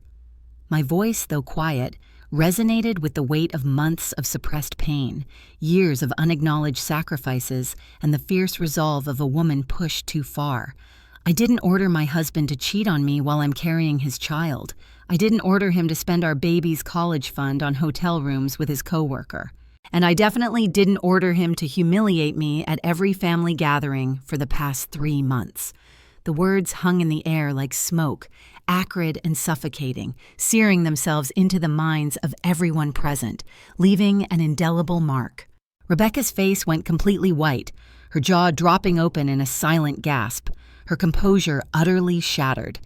Tom's eyebrows shot up in utter confusion and disbelief, his gaze snapping between his wife and Luke, his world beginning its inevitable unraveling, piece by painful piece. Vivian gasped audibly, her hand flying to her chest, her eyes wide with horror and dawning realization, the full scope of her son's betrayal hitting her.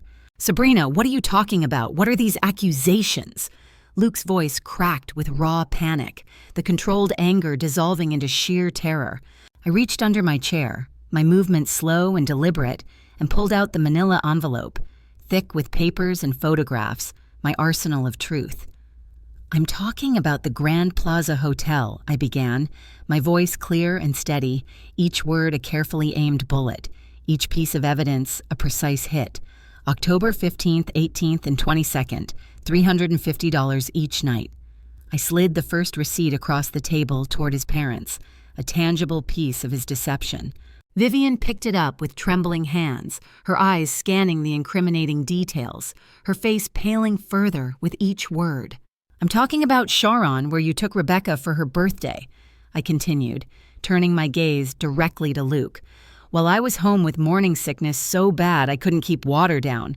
While I was struggling to carry your child, you were celebrating with her." Rebecca made a small sound like a wounded animal, a strangled gasp escaping her lips, her own facade crumbling into dust. Tom turned to stare at his wife, his face a mask of utter confusion, the cheerful elementary school teacher replaced by a man whose world was rapidly dissolving, replaced by a profound sense of shock and betrayal.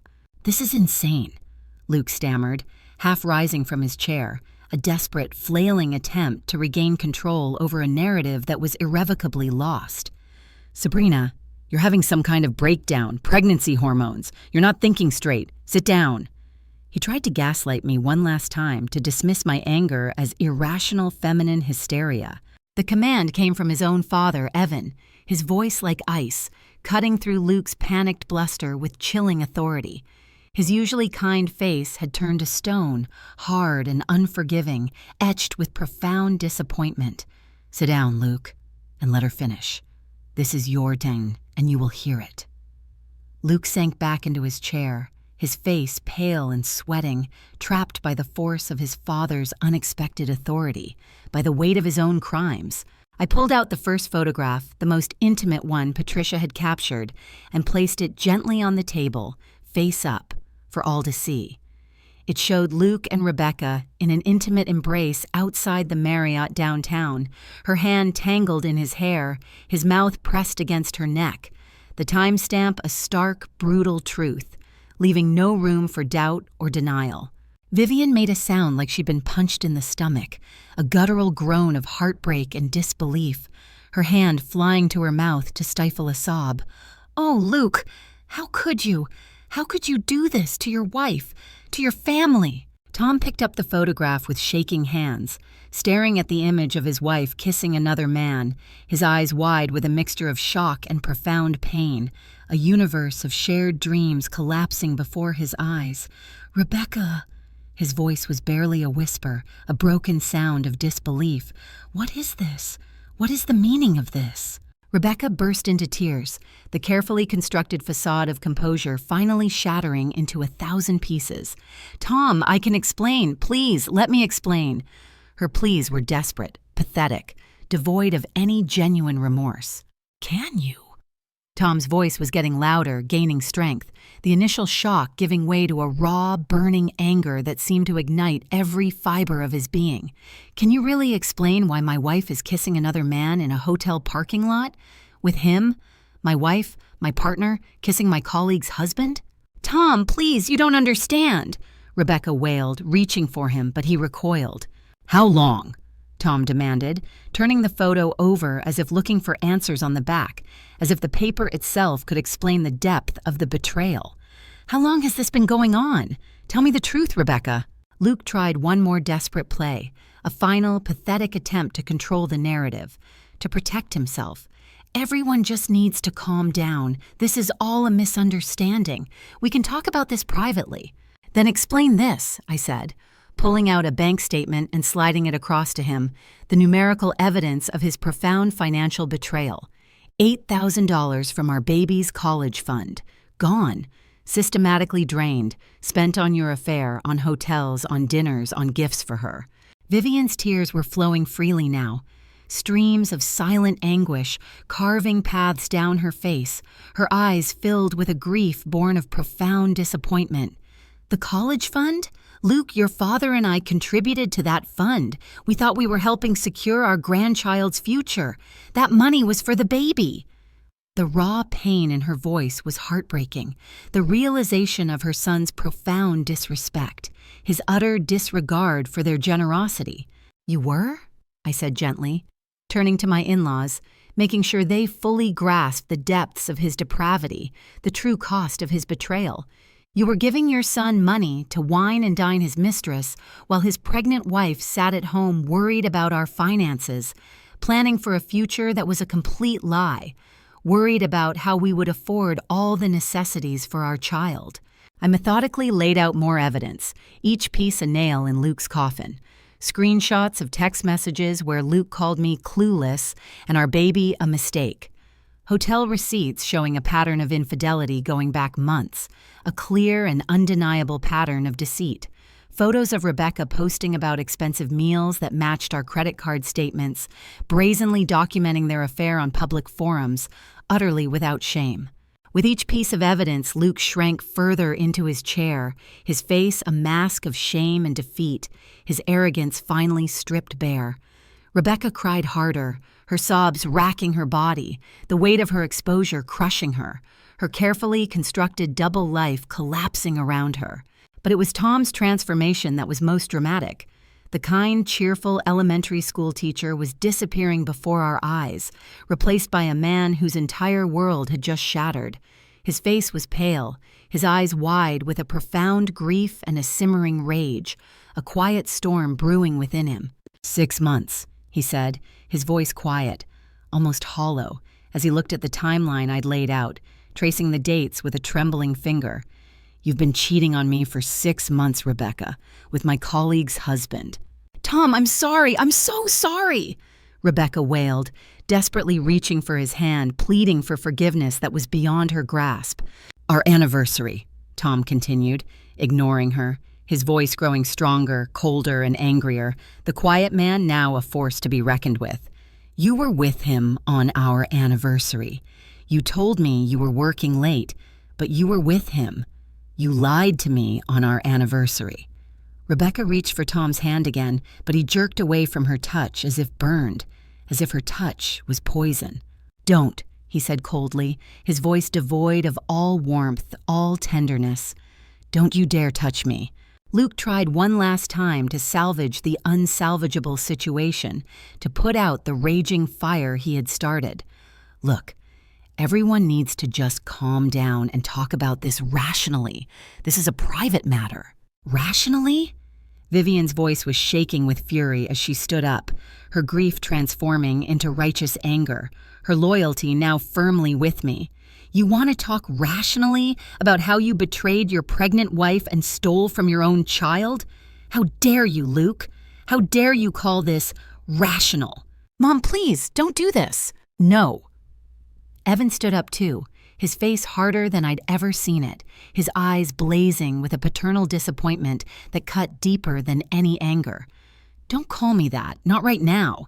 He turned to me, his eyes gentle despite his obvious rage at his son. Sabrina, sweetheart, we are so sorry. So sorry for what our son has done to you. Mr. Johnson, you have nothing to apologize for. You raised him to be better. He simply chose not to be. Yes, I do, he said firmly, his gaze unwavering. taking responsibility for his son's failings. "I raised him better than this, and I promise you, Vivian and I will make sure you and our grandchild are taken care of. No matter what happens between you and Luke, you are our family." Tom had stood up too, his face pale but utterly determined, his grief hardened into resolve. "Rebecca, we're leaving now. There's nothing more to say here." "Tom, wait, please let me explain, please." Her pleas were desperate, but he was deaf to them. His heart hardened against her deceit. "Now!" His voice broke. "No room for argument, no space for negotiation. We'll talk at home, if you can even call it that anymore. Our home." As Tom guided his sobbing wife toward the door, he paused next to my chair, his gaze meeting mine, a silent understanding passing between us. "I'm sorry," he said quietly, his voice laced with a raw honesty. "I'm sorry this happened to you, and I'm sorry my wife was part of it. You didn't deserve this, Sabrina." "Neither did you, Tom," I replied, a profound sense of camaraderie passing between us, two victims united by a shared betrayal, yet finding strength in each other's presence. He nodded once, a brief, silent acknowledgement, and left, Rebecca stumbling behind him, still trying to apologize through her tears, her pleas fading into the night as the door closed behind them. Luke sat alone at the table, surrounded by the wreckage of his perfect dinner party, the evidence of his betrayal scattered like discarded poker cards, his carefully constructed life now lying in ruins around him. His parents, instead of comforting him, comforted the woman he tried to destroy. The perfect dinner I'd planned had done exactly what I'd hoped. It had exposed the truth, shattered illusions, and shown everyone exactly who Luke Henderson really was, stripping away his carefully crafted facade. "I'll be staying at my sister's tonight," I announced, picking up my purse, my voice firm and resolute, ready to move forward. "Luke, I suggest you use the time to find a good lawyer. You're going to need one, because this marriage is over." As I walked toward the door, Vivian caught my arm gently, her eyes brimming with tears, but her gaze filled with warmth and fierce support. "Sabrina, honey, whatever you need, whatever you and the baby need, we're here for you. We mean that." I nodded, unable to speak past the lump in my throat, a mixture of grief, gratitude, and an overwhelming sense of liberation. Behind me, I could hear Luke finally breaking down, his sobs a raw, guttural sound of despair, a fitting end to his performance. But I didn't turn around. I was done looking back. The door closed behind me with a quiet click, and for the first time in months, I felt like I could breathe again. The air outside, cool and fresh, tasted like freedom, like a new beginning. The silence in my sister Amanda's living room was broken only by the sound of rain against the windows and my occasional sniffles. I'd been sitting on her couch for 2 hours, recounting every excruciating detail of the dinner, every carefully orchestrated moment of the exposé, while she listened with a mixture of horror, admiration, and a quiet fury on my behalf. It felt cathartic, emptying the emotional burden I'd carried for so long. "I can't believe you actually did it," Amanda said, shaking her head, her eyes wide with disbelief. "The planning, the evidence, the perfect timing, it's like something out of a movie. You were incredible, Sabrina. You were absolutely brilliant." "It felt like a movie while it was happening," I admitted, my voice a little hoarse, raw with emotion. Like I was watching someone else's life fall apart. My life, but seen from a distance, as if I was a character in my own tragedy. My phone had been buzzing constantly since I'd left the house. 17 missed calls from Luke, 12 text messages, and several voicemails I hadn't listened to yet. His desperate attempts to reach me were a testament to the magnitude of his downfall, the shattering of his carefully constructed reality. "Are you going to hear what he has to say?" Amanda asked, nodding toward my phone, which vibrated with another incoming call, a relentless demand for attention. "Eventually," I said, my voice firm, unwavering, "but not tonight. Tonight, I just want to sit here and process what just happened, to feel it all, to let the truth sink in, to absorb the full weight of this new reality." There was a profound need for quiet reflection, to begin the long process of internal healing. As if on cue, my phone rang again. This time it wasn't Luke, it was Vivian. "Sabrina, honey, are you all right? We've been so worried about you since you left." Her voice was thick with tears, a mix of concern for me and profound shame for her son.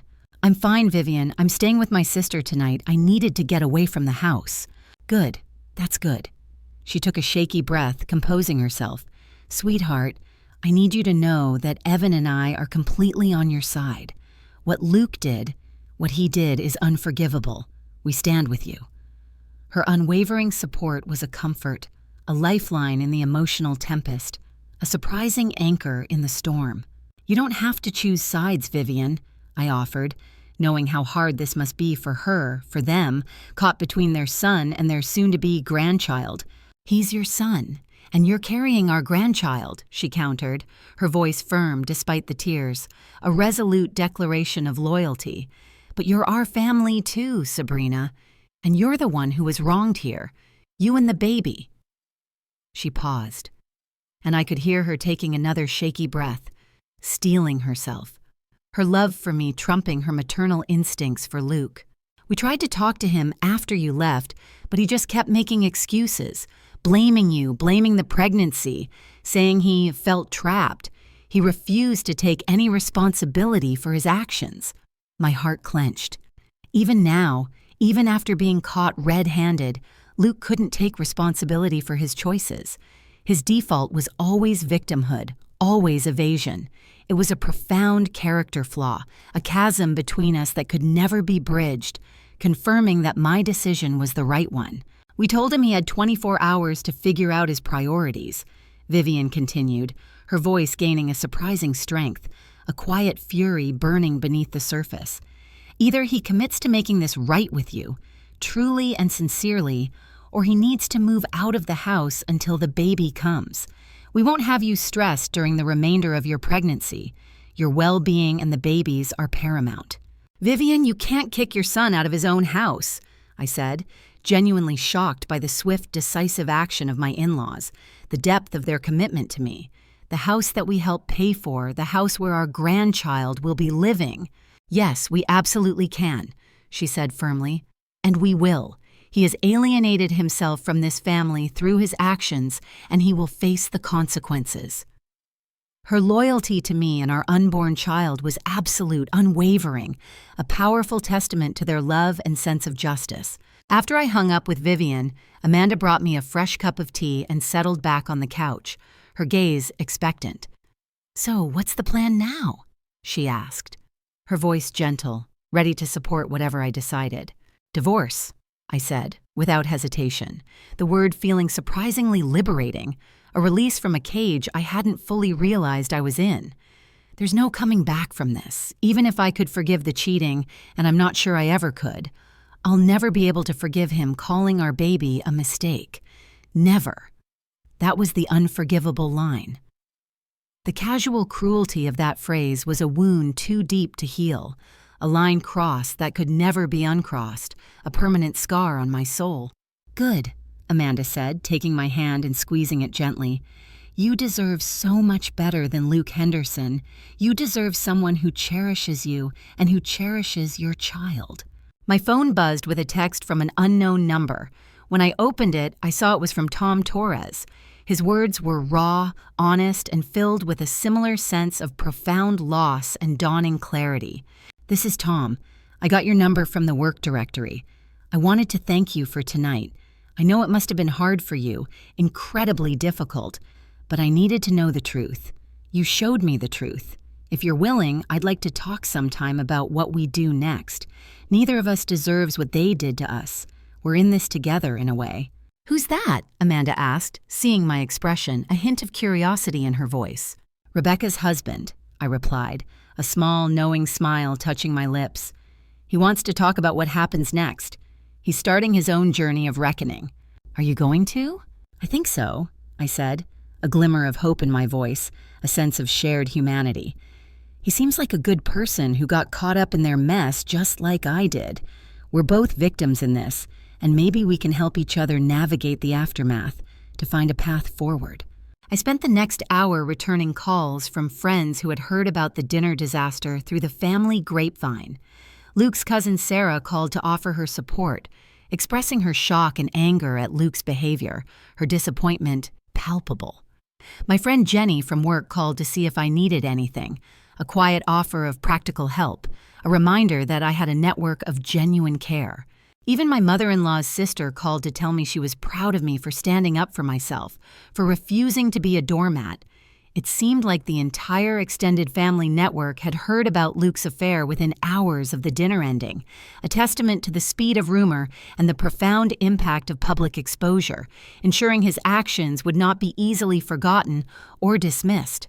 Around midnight, I finally listened to Luke's voicemails. The first few were frantic apologies mixed with the familiar, infuriating excuses.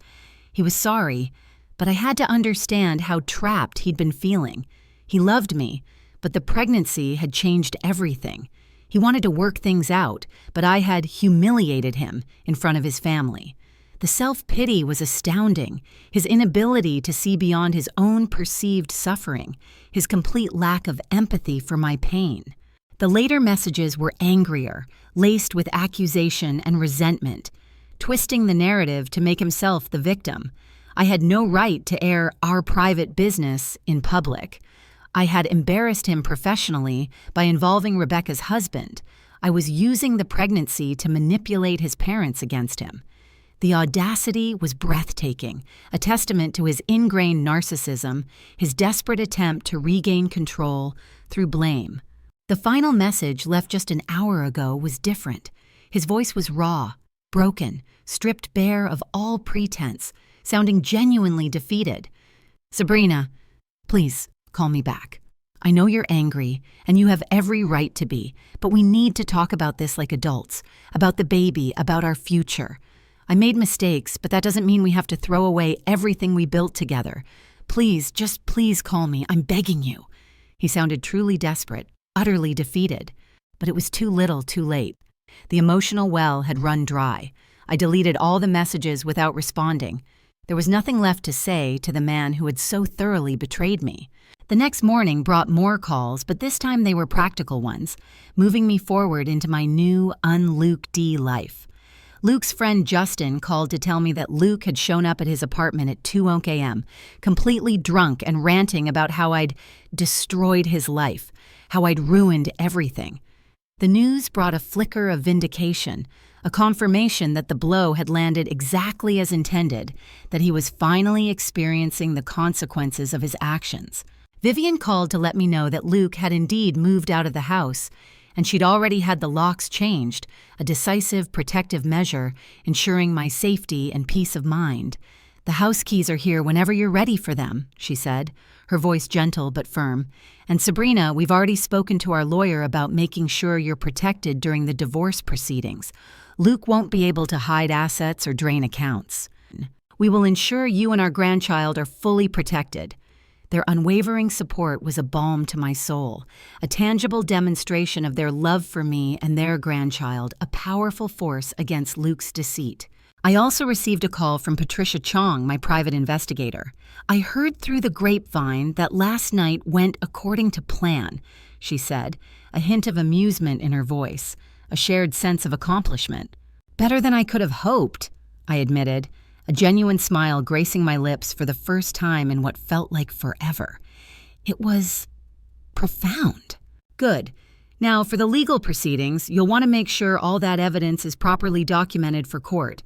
I can help you organize everything for your attorney. It's crucial for securing your future." "Patricia," I asked, a moment of introspection taking hold, a lingering question in my mind. "Can I ask you something, honestly?" "Of course, Sabrina, anything." "Do you think I went too far exposing him like that in front of everyone? Was it cruel? Was it wrong?" A lingering doubt, a whisper of societal judgment, still flickered even amidst my vindication.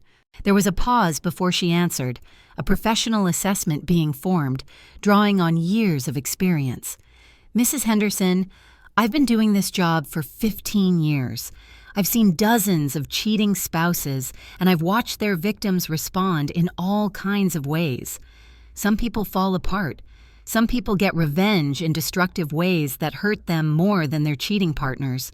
But what you did, you exposed the truth to the people who needed to know it. And you did it in a way that protected yourself and your child. You didn't key his car or empty his bank accounts or post his business on social media. You simply made sure that the people in his life knew who he really was, the man behind the mask. That is not wrong. That is powerful. So you don't think I was wrong? I repeated, needing the full reassurance. I think you were strategic, she said, her voice clear and unambiguous. And I think Luke Henderson got exactly what he deserved. You held him accountable in a way he never expected, and you did it with grace and undeniable evidence. You reclaimed your power. Her words were a powerful affirmation, a validation of my actions, and a final cleansing of any lingering guilt. By afternoon, I was ready to go back to the house. Amanda offered to come with me, but I knew I needed to face this alone. It was an essential step in reclaiming my space, my home, my life, to walk back into it on my own terms. The house felt different the moment I walked in, quieter, but also, somehow, lighter. Luke's presence, along with his belongings, had been removed, leaving behind an energetic void that was quickly filled with a sense of peace, a quiet calm. For the first time in months, I felt like I could breathe freely in my own home, truly inhabit the space without the suffocating weight of his lies. On the kitchen counter, Vivian had left a casserole with heating instructions, along with a handwritten note. For you and our grandbaby, you're not alone in this. We love you. It was another small, profound gesture of love and solidarity, reinforcing the powerful new family I was building, one based on honesty and unwavering support. I found myself walking through each room, seeing the space with new eyes, a fresh perspective, a sense of ownership I hadn't felt before. This was my house now, mine and my baby's. The nursery we'd started decorating together, filled with Luke's hesitant attempts at fatherhood, would be finished by me alone. And that, surprisingly, felt right somehow. It was a space of my own creation, built on my own terms, filled with my own hopes and dreams, unburdened by his false promises. My phone rang as I was standing in the nursery doorway, imagining how it would look when it was complete, picturing the tiny occupant who would soon fill it with life. The caller ID showed Tom Torres. Hi, Tom. Hi, Sabrina. I hope you don't mind me calling. I needed to talk to someone who understands what this feels like, someone who knows the pain, the rage, the confusion. I don't mind at all, Tom. How are you doing? How are you coping with all of this? I'm staying at my brother's place. Rebecca and I are getting divorced. I can't get past what she did, what they both did. The deception, the betrayal. It's too much. His voice was raw with pain, a mirror of my own recent past, a shared wound. I understand completely. It's a wound that goes deep. The thing is, Tom continued, his voice heavy with the weight of his revelations, I keep thinking about how they made us look like fools, how they sat at that dinner table, knowing what they'd been doing, letting us serve them food and wine while they shared this secret, this cruel joke at our expense. It makes me feel stupid, naive. That's exactly how I felt, I agreed, a wave of empathy washing over me, recognizing his struggle. Like I was the only person who didn't know what was really going on in my own marriage. Like I was living in a bubble of lies. How did you find the strength to expose them like that, Sabrina? Because right now, I feel like I can barely function, barely breathe. His question resonated deeply, touching on the core of my transformation, the alchemy of pain into power. I thought about his question carefully, trying to articulate the complex process. I think I found strength in the anger, Tom, not the hurt that just made me want to curl up and disappear, to vanish into nothingness, to simply cease to exist. But the anger at being lied to, at having my future planned without my input, at having my money spent on someone else, on them, that anger, that gave me energy. It gave me focus. It gave me purpose. It transformed me from a victim into a fighter. I'm angry too, Tom said quietly, the admission a quiet tremor in his voice, a nascent fire beginning to ignite within him. I'm so angry. I don't know what to do with it. It's consuming me. Then use it, I advised, the words echoing Patricia's earlier counsel, now becoming my own mantra. Use it to protect yourself in the divorce. Use it to build a better life without her. Use it to make sure she can't hurt you anymore. Channel that anger into constructive action, into self-preservation. Sabrina, yes, thank you for including me last night, for bringing me into this. I know it would have been easier to just confront Luke privately, but I needed to know the truth about Rebecca. I really did.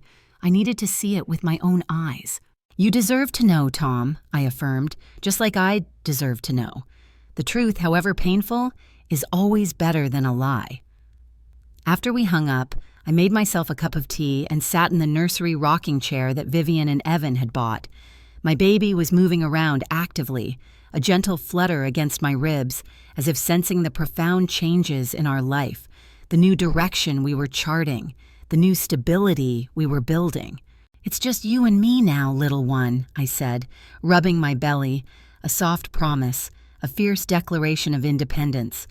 But that's okay. We're going to be just fine. For the first time in months, I actually believed that was true. The future, once a terrifying blank slate, now felt full of possibility, full of our possibility.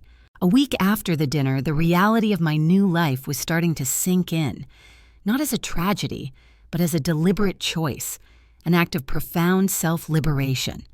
I sat in my lawyer's office, Maria Santos, a formidable woman with a sharp mind and a compassionate demeanor, signing papers that would officially end my marriage to Luke Henderson.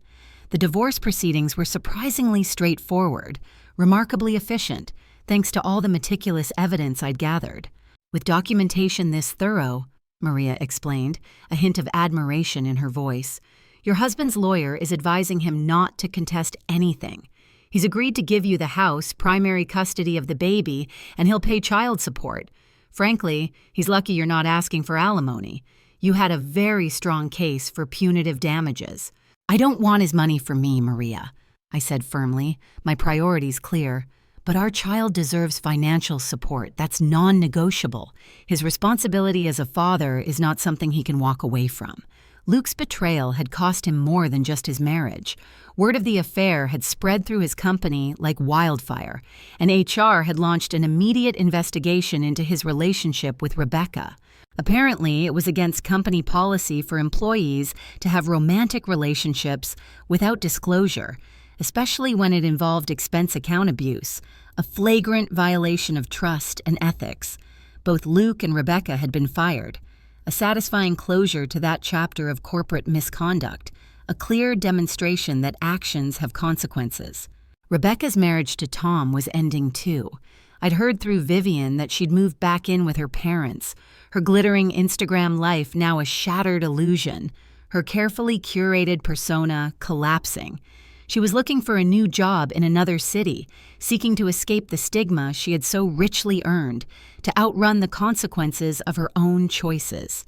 Tom and I had talked several times over the past week, and I was surprised to find that his friendship was becoming increasingly important to me. We understood each other in a way that other people couldn't. Two survivors of the same brutal war, bonded by shared betrayal and a mutual journey toward healing, toward rebuilding. How are you holding up, Sabrina? He asked during one of our weekly phone conversations, his voice warm with genuine concern, a true friend. Better than I expected, honestly, I confessed, allowing myself to be vulnerable. I keep waiting for the heartbreak to hit, but mostly I just feel relieved, like a heavy weight has been lifted from my shoulders, from my very soul. I know exactly what you mean, he commiserated. It's like finally being able to breathe after holding your breath for years. A profound lightness, isn't it? Exactly, I affirmed. I don't have to wonder where Luke is or who he's with or whether he's lying to me. I know exactly where I stand now. The uncertainty, the mental gymnastics of trying to believe a lie. That was the real torture, the emotional exhaustion. Now there's clarity. Rebecca came by yesterday to get more of her things, Tom said, his voice tinged with a weariness that spoke of profound exhaustion, but also a quiet resolve. She wanted to talk, to explain herself, to somehow justify her actions. But what is there to explain? She chose to betray our marriage for months. There's no explanation that makes that okay. No excuse for such deliberate deceit. Did she say anything about Luke? Just that she was sorry it all came out the way it did. Not sorry she did it, just sorry she got caught. That's the extent of her introspection, I think. That sounds about right, I agreed, a grim acceptance in my voice. Some people are incapable of genuine introspection, forever trapped in their own self-serving narratives, unable to grasp the magnitude of their impact on others. The hardest part of the whole situation was dealing with Luke's relentless attempts to contact me. He called daily, sent long, pleading emails, and even showed up at my sister's office, trying to get her to convince me to talk to him. His messages had evolved through a predictable cycle: desperate apologies, then anger, then bargaining, and back to apologies, each one more pathetic than the last, a futile dance of manipulation. He claimed he wanted to work things out for the baby's sake, that he'd made a mistake, but that we could rebuild trust. I never responded to any of them. The trust was not broken. It was obliterated, atomized beyond recognition, and irreparable damage. "You're being too kind, Sabrina," Amanda said one evening as we went through another batch of Luke's unopened emails, her frustration evident. "He cheated on you for months, called your baby a mistake, and humiliated you repeatedly. Now he wants you to feel sorry for him? It's outrageous." "I don't feel sorry for him," I said, deleting another unopened email with a decisive click, a final act of severing ties. "But I don't want to waste energy hating him either. That just ties me to him, binds me to his negativity. I just want him to be irrelevant to my life except for child support payments. My energy is for my child, for my future, not for lingering resentment." The one bright spot in all of this, the profound silver lining, was Luke's parents. Vivian and Evan had not only stood by me, they'd become my strongest support system, a surprising and deeply comforting development, a testament to true family values. Vivian came by several times a week to check on me, to bring home-cooked meals, and to help with preparations for the baby, her enthusiasm a stark contrast to Luke's earlier detachment. Evan had quietly taken care of several house repairs that Luke had been putting off for months, a silent act of care and responsibility, stepping into a role their son had abandoned. "We're not just doing this because you're carrying our grandchild," Vivian had told me during one of her visits, her eyes earnest and loving. "We're doing it because you're family, Sabrina, and family takes care of each other, even when your own son is the one who caused the problem, especially then. Luke made his choices.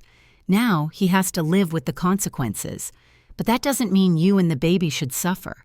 You are loved, you are safe, and you are family." Their unconditional love was a powerful healing force, a testament to the enduring power of chosen family, a profound affirmation of my worth. 3 weeks after the dinner, I got a call that surprised me, a twist I hadn't anticipated, but one that ultimately brought a strange sense of ironic justice. "Mrs. Henderson, this is Detective Rodriguez with the police department.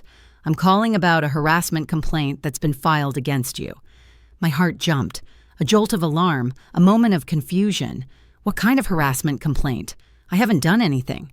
"According to the complaint," he continued, his voice calm and professional, "you've been stalking and threatening a woman named Rebecca Torres. The complainant says you hired someone to follow her and that you've been making her life difficult since she lost her job." "Detective," I stated, my voice firm with indignation, quickly recovering my composure, "I haven't had any contact with Rebecca Torres since the night I exposed her affair with my husband. I haven't called her, texted her, followed her, or threatened her in any way. I have been focused on my divorce proceedings and preparing for my baby.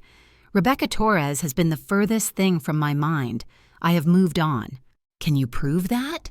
"I can show you my phone records, my credit card statements, anything you need. I have nothing to hide because I have done nothing wrong. My actions were solely focused on exposing the truth, not on harassment." Detective Rodriguez paused, a deliberate silence. "Mrs. Henderson, would you be willing to come in and make a statement? Because frankly, this complaint doesn't match what we're hearing from other sources. We have a different picture forming." The subtle implication gave me a strange sense of vindication. When I arrived at the police station, Detective Rodriguez was waiting with a folder full of papers, a knowing look on his face, a glimmer of understanding in his eyes. "Mrs. Henderson," he began, gesturing for me to sit, "it turns out Rebecca Torres has been having some problems since she lost her job. Problems that have nothing to do with you, but everything to do with her own choices." "What kind of problems?" "Well," he said, leaning back in his chair, a wry smile playing on his lips, "it seems her affair with your husband wasn't her first extramarital relationship. We've had 3 other women come forward saying she was involved with their husbands too. She's been using dating apps while married, meeting men at hotels, the whole 9 yards, a serial pattern of behavior."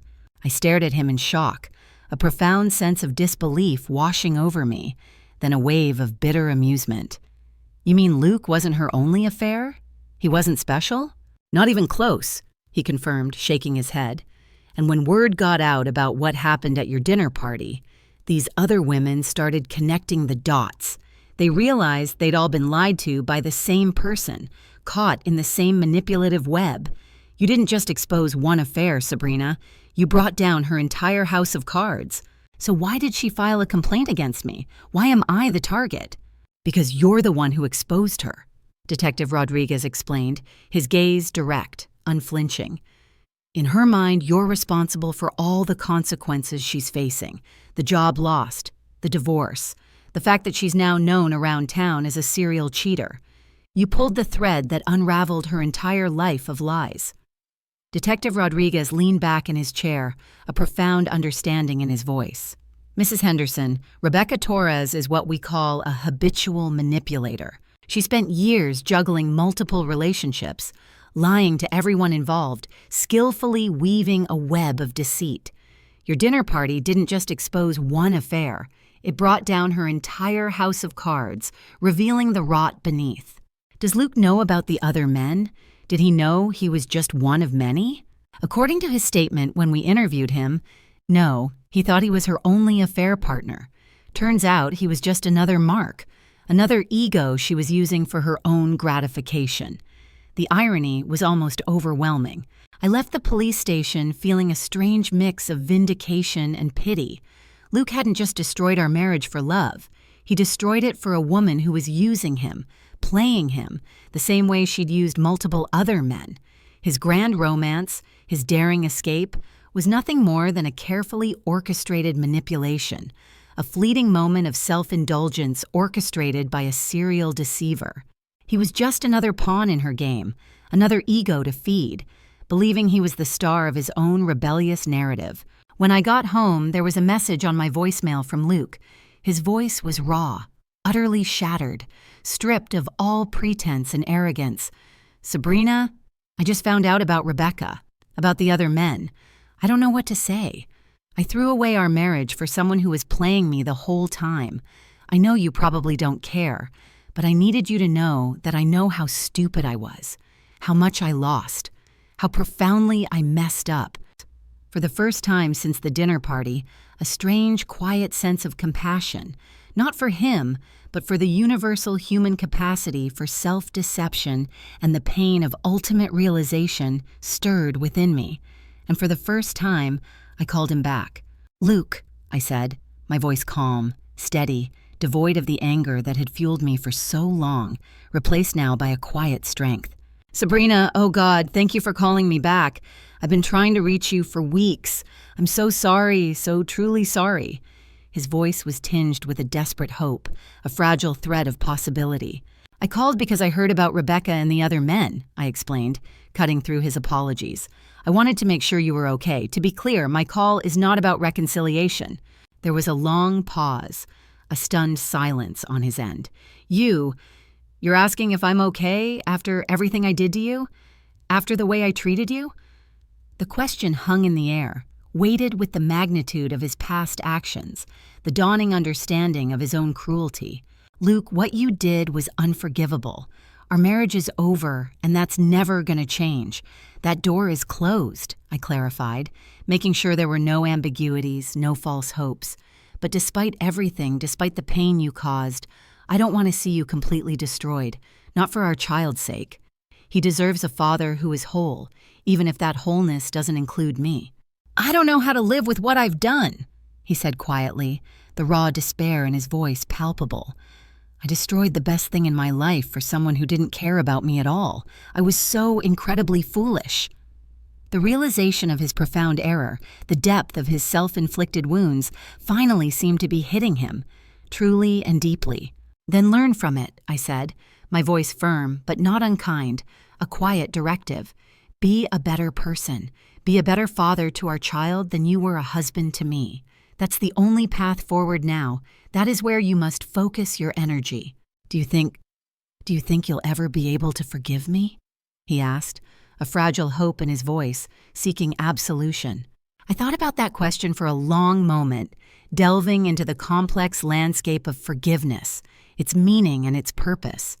Luke, forgiveness isn't something you get to ask for or demand. It's something I might choose to give someday, for my own peace of mind, for my own healing, to release myself from the burden of anger. But even if I forgive you someday, it doesn't mean I'll trust you again or want you back.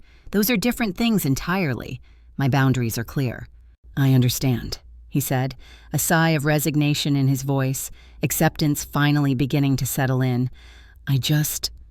I hope someday I can prove to you that I'm better than the person who hurt you, better than the man I was.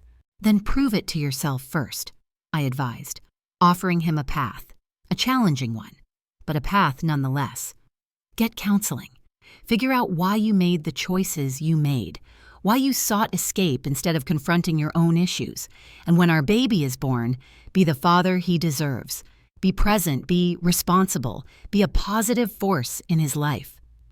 After we hung up, I sat in the nursery rocking chair and tried to process the conversation. I didn't feel sorry for Luke, not in the way he probably wanted, not with a pity that would diminish my own strength. He'd made his choices, and now he had to live with them, to face the consequences. But I also didn't feel the burning anger I'd carried for weeks. Maybe this was what healing looked like.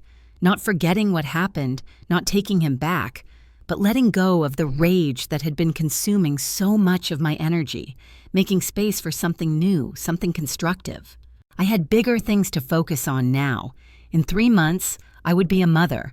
I had a house to prepare, a life to build, and a future to create for my child and myself. Luke had made his choices.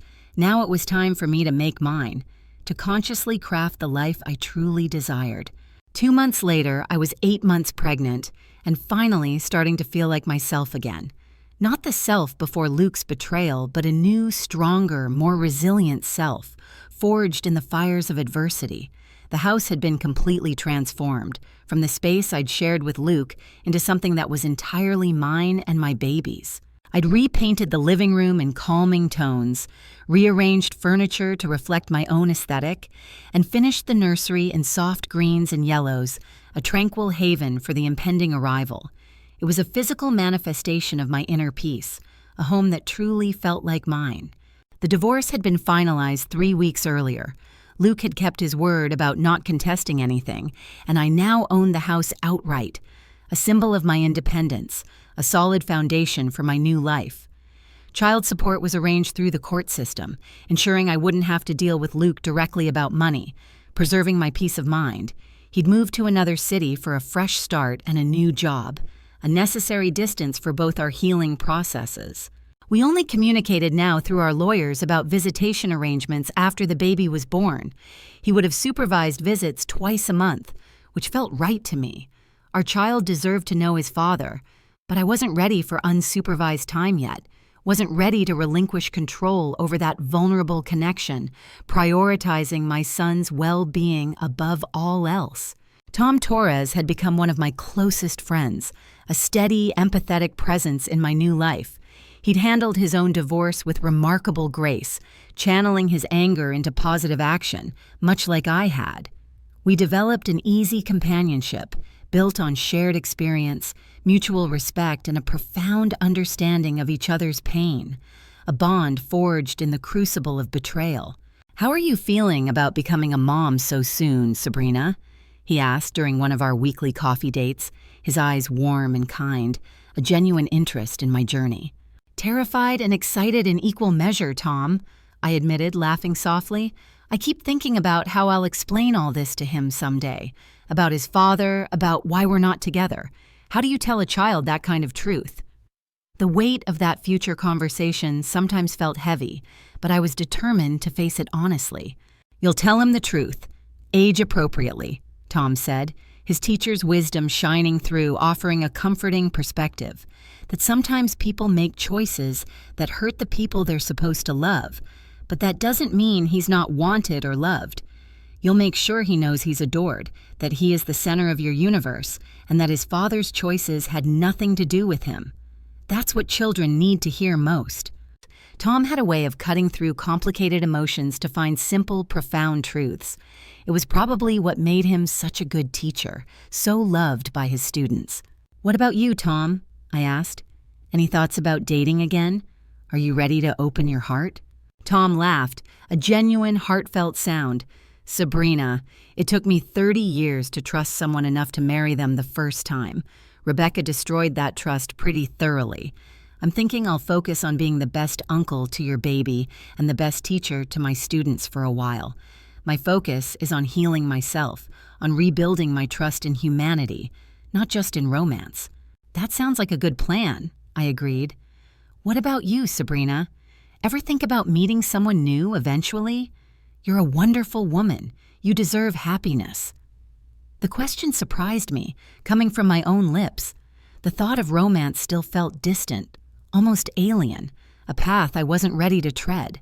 Honestly, right now, I'm focused on preparing for this baby and building a life as a single mom. Romance is the last thing on my mind. My plate is full, but in a good way. "That's probably healthy," Tom conceded. "Give yourself time to heal. You've earned it. Don't rush into anything." My phone buzzed with a text from Vivian. "Doctor called. Your blood pressure is perfect. Baby is measuring right on track. So proud of how well you're taking care of yourself and our grandbaby. We're so excited." Luke's parents had been incredible throughout the entire ordeal. They'd never once made excuses for their son's behavior, and they'd thrown themselves into preparing for their grandchild with an enthusiasm that sometimes brought tears to my eyes. A profound display of unconditional love and loyalty. "We know this isn't the way you wanted to become parents," Evan had told me recently, his hand resting gently on my swollen belly, his eyes filled with warmth. "But we want you to know that this baby is going to be so loved by you, by us, by Amanda, by all the people who matter. He will be surrounded by love. Sometimes I wonder if it's better this way," I'd admitted, a quiet, profound realization settling over me. At least I know my child won't grow up in a home where one parent is lying and cheating, where love is conditional and trust is a facade. He will grow up in a home filled with truth and genuine love. "That's a mature way to look at it, Sabrina," Evan had replied, his gaze soft, affirming my perspective. "This baby is lucky to have you as a mother, and we are lucky to have you as family." As my due date approached, I found myself thinking less about Luke and more about the future I was creating, the life I was meticulously crafting for myself and my son. I decided to take a full year of maternity leave, using my savings and freelance income to support us, giving myself the gift of time with my newborn. The house was paid off, my support system was strong, and I felt more capable, more confident than I ever had in my marriage. The woman who had been afraid to voice her suspicions, who had doubted her own intuition, was gone, replaced by a self-assured, resilient individual who knew her worth. One evening, as I was folding tiny baby clothes in the nursery, my phone rang. The caller ID showed Luke's number, which surprised me. We hadn't spoken directly in over a month. "Sabrina, what is it, Luke? Is everything okay? Is something wrong?" I wanted to call before the baby comes. I know we agreed to communicate through lawyers, but I needed to say something. Something important. From me to you." I waited, one hand on my belly where the baby was doing somersaults, a curious, almost eager presence, listening intently. "I've been in counseling," he continued, like I suggested, "and I'm starting to understand how selfish I was. how I blamed you and the pregnancy for my own choices, for my own profound immaturity. Okay? The thing is, I know I can't fix what I did. I know I can't earn your trust back or make up for the pain I caused, but I want you to know that I'm going to spend the rest of my life trying to be worthy of being this baby's father. I truly mean that, Sabrina. His voice was humble, contrite, a stark contrast to the self-pitying rage of months past, sounding genuinely remorseful. "Luke," I said, a slight softening in my tone, acknowledging his effort, "the only person you need to prove anything to now is our child, and yourself. Your actions will speak louder than any words or apologies to me." "I know," he replied, a renewed determination in his voice, acceptance finally taking root. "And I will. I promise you, Sabrina, I'm going to be better for him. And because it's what I should have been all along, not for you, not for me, but because it's the right thing to do." After we hung up, I sat in the rocking chair and thought about the conversation. Luke sounded different, humbler, more genuine. Maybe losing everything really had taught him something. Maybe, just maybe, he was beginning the arduous journey of becoming a better man, a truly responsible father. But even if he became the perfect co-parent, it wouldn't change my decision. Our marriage was over, and I was okay with that. More than okay, I was grateful. The woman who had planned that revenge dinner had been angry and hurt and focused on punishment, on striking back. The woman sitting in this nursery now was focused on the future, on growth, on building, not demolishing. I wasn't the same person who had been married to Luke Henderson, and I didn't want to be. I was a phoenix rising from the ashes of betrayal, stronger and more defined than ever before, ready to embrace my new identity. A week before my due date, I had lunch with Patricia Chong, my private investigator, feeling a profound sense of closure, of having navigated a treacherous journey and emerged whole. "You look peaceful, Sabrina," she observed as we sat in a quiet cafe near my house, her discerning gaze taking me in. "A profound peace." "I feel peaceful," I confirmed, for the first time in almost a year, truly peaceful. "Any regrets about how you handled everything?" she asked, a knowing twinkle in her eye, challenging me gently. I thought about the question seriously, weighing every facet of my actions, every choice made. No regrets about exposing the truth, absolutely none. Maybe a tiny, fleeting regret about the dramatic dinner party presentation, the theatricality of it all, but honestly, it worked. It was effective. Everyone who needed to know the truth learned it all at once, and I didn't have to have 20 separate difficult conversations, reliving the pain over and over. It was efficient, albeit theatrical, and ultimately it saved me from further emotional labor. "And Luke, how do you feel about him now? What's left of that emotional connection?" "Indifferent, mostly," I admitted, surprised by the honesty of my own response. "He's going to be my child's father, so I hope he becomes a better person for our son's sake. But he's not my problem to fix anymore. His journey is his own.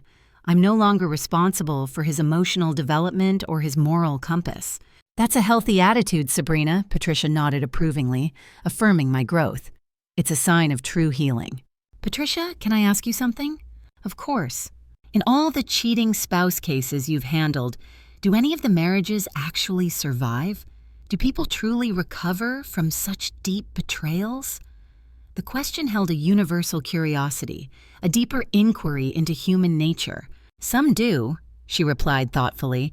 "Usually, when the cheating partner takes full responsibility, does the work to understand why they cheated, and the betrayed partner is able to rebuild trust. But it's rare, Sabrina, and it takes years of incredibly hard work from both sides. It's a marathon, not a sprint." She paused. "I don't think I could have done it myself. Even if Luke had confessed and begged for forgiveness right away, genuinely, I don't think I could have moved past it," I admitted, a profound understanding settling over me, a firm grasp of my own boundaries. The core trust was shattered beyond repair. The foundation was gone, irrevocably broken. There was nothing left to build upon. "That doesn't make you weak or unforgiving," Patricia said gently, her voice full of wisdom. It makes you honest about your own boundaries, about what you can and cannot tolerate in a relationship. Some betrayals are just too deep to come back from, and recognizing that is a strength, not a weakness. As I drove home from lunch, I thought about boundaries. For most of my marriage, I hadn't even known I had them. I'd been so focused on being the perfect wife, the understanding partner, the supportive spouse, that I'd never truly asked myself what I needed or what I wouldn't accept. The affair had forced me to find those boundaries, to define them in stark, uncompromising terms. And now I knew exactly where they were, a fortress protecting my newfound self-worth, my integrity. I would never again accept being lied to, taken for granted, or treated as less than an equal partner in a relationship. If I ever chose to be in a relationship again, it would be as a complete person who knew her own worth, not as someone desperately trying to please a partner who didn't value her. This was the true, profound lesson of my ordeal. This was my personal declaration of independence. That night, amidst a quiet evening at home, my carefully constructed calm gave way to a different kind of intensity. I went into labor. As I called Amanda to drive me to the hospital, I felt a surge of excitement mixed with a fierce, unshakable determination. I was about to meet my child, and I was going to be the best mother I could be, unburdened by past betrayals. Luke's betrayal had broken my marriage, but it hadn't broken me. If anything, it had forged me anew, making me stronger, clearer, more resilient than ever before. I was ready to be a single mother. I was ready for whatever came next, ready to face the future with open arms. And for the first time since I'd found those hotel receipts months ago, I was genuinely excited about my future, about our future, a future built on strength, love, and unwavering truth. 6 months later, I was standing in my kitchen at 7 o'clock in the morning, bouncing my son, Samuel, on my hip while trying to make coffee one-handed. He was a happy baby with Luke's dark hair and what I hoped was my stubborn streak, a spark of determined independence in his bright eyes. "Good morning, sunshine," I cooed to him as he grabbed for my coffee mug, his tiny fingers surprisingly strong. "Sorry, that's Mama's fuel. You've got your own breakfast coming up." The house was messier than it had ever been when I was married, a joyous chaos reflecting a life lived fully and authentically. Sam's bouncy seat sat next to the kitchen table, a colorful hub of baby activity. His toys were scattered across the living room floor, remnants of yesterday's adventures, of tiny hands exploring. His laundry was in a permanent cycle of washing, drying, and folding, a constant reminder of the beautiful, demanding reality of motherhood. This wasn't just a house, it was a home, filled with love and laughter, unapologetically ours, a haven of peace and contentment.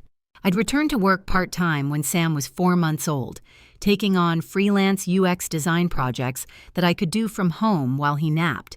It wasn't the career trajectory I'd planned, but it worked for our life now, offering flexibility and allowing me to be present for every precious moment, every milestone, every gummy smile. Vivian and Evan came by twice a week to spend time with Sam and help around the house, their adoration for their grandchild boundless, their presence a constant source of support.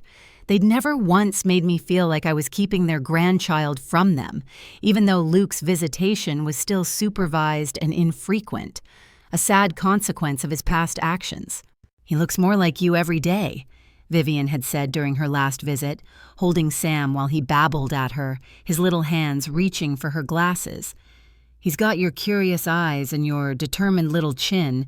He's a strong little one." Luke had visited 3 times since Sam was born. The visits were awkward but civil, supervised by a court-appointed monitor in a neutral location. Luke seemed genuinely trying to connect with his son, but he was clearly struggling with the reality of being a part-time father, a peripheral figure in a life he had once been central to, now reduced to supervised visits. "He's beautiful, Sabrina," Luke had said during his last visit, watching Sam play with blocks on the floor, his voice tinged with regret, with a profound sense of loss. "You're doing an amazing job with him." "Thank you," I replied, acknowledging the compliment but keeping my emotional distance, preserving my boundaries. I keep thinking about how different things could have been if I hadn't been so stupid, so selfish, how I threw it all away. Luke, we can't change the past, I reminded him gently, reiterating the core truth, the unchangeable reality. The only thing that matters now is what kind of father you choose to be going forward. Your actions now define your future with him. He'd nodded, but I could see the regret weighing on him, a heavy mantle, a burden of his own making. Good. Maybe it would motivate him to be better, to truly earn the title of father, to make amends through consistent effort. Tom had become Sam's unofficial uncle, a beloved fixture in our lives. He stopped by once a week to help with projects around the house, fixing a leaky faucet, assembling a new baby gate, and to hold the baby while I took a long, luxurious shower or ran errands alone, precious moments of adult respite. He bought Sam more books than any 6-month-old could possibly need and read to him in different silly voices that made Sam giggle, a pure, unadulterated sound of joy. "You know," Tom said one evening as we sat on my front porch, the last vestiges of sunset painting the sky in hues of orange and purple, while Sam napped peacefully in his stroller. "I never thought I'd say this, but I'm glad that dinner happened. Truly, profoundly grateful." "Really?" I asked, a little surprised. "Even though it ended your marriage, too? Even with all the pain?" "Especially because it ended my marriage," he corrected, his voice thoughtful, filled with conviction. "I was living a lie, Sabrina.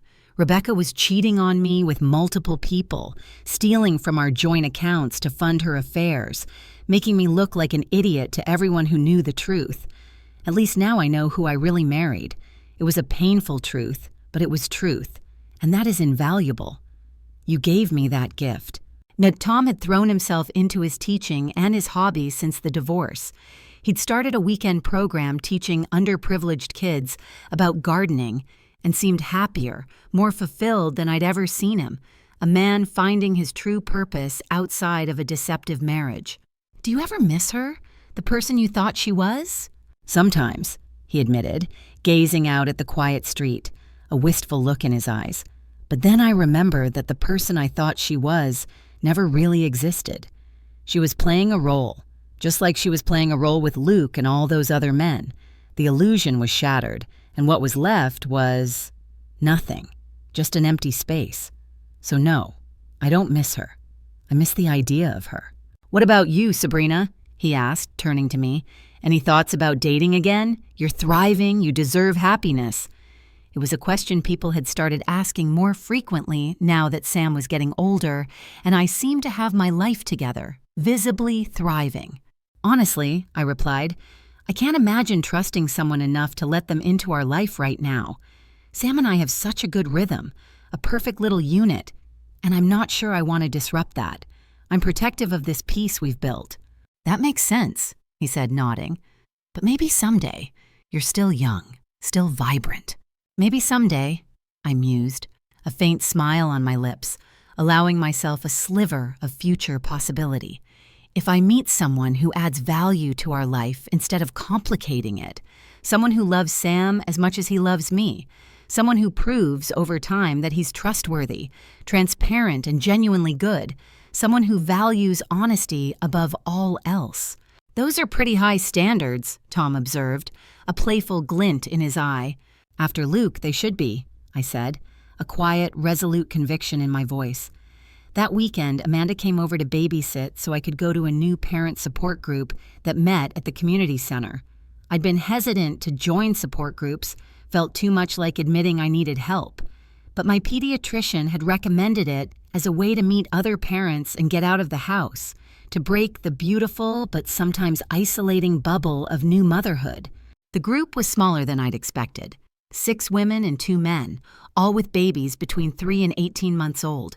The facilitator was a cheerful woman named Carol, whose own children were now teenagers, lending her an air of seasoned wisdom.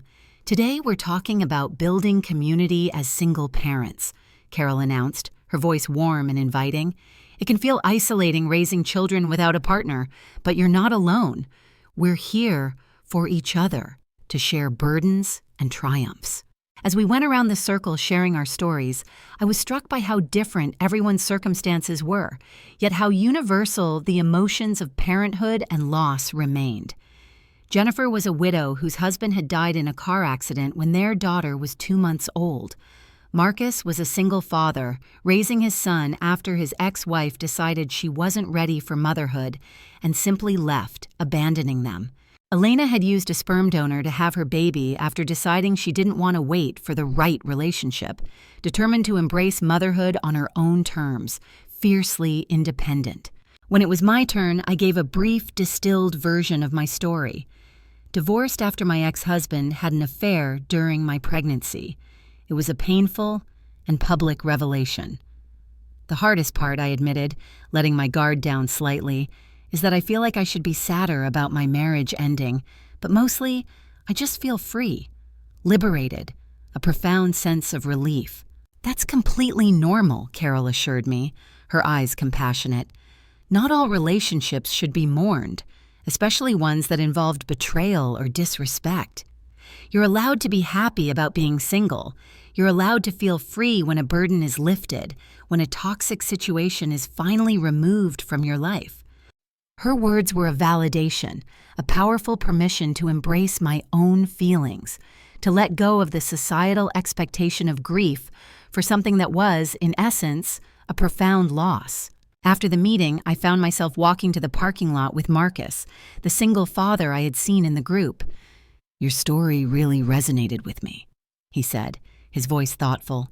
Not the cheating part, thankfully, but the feeling of relief after a relationship ends, the profound sense of lightness, of unburdening. "How do you mean?" I asked, intrigued, sensing a kindred spirit.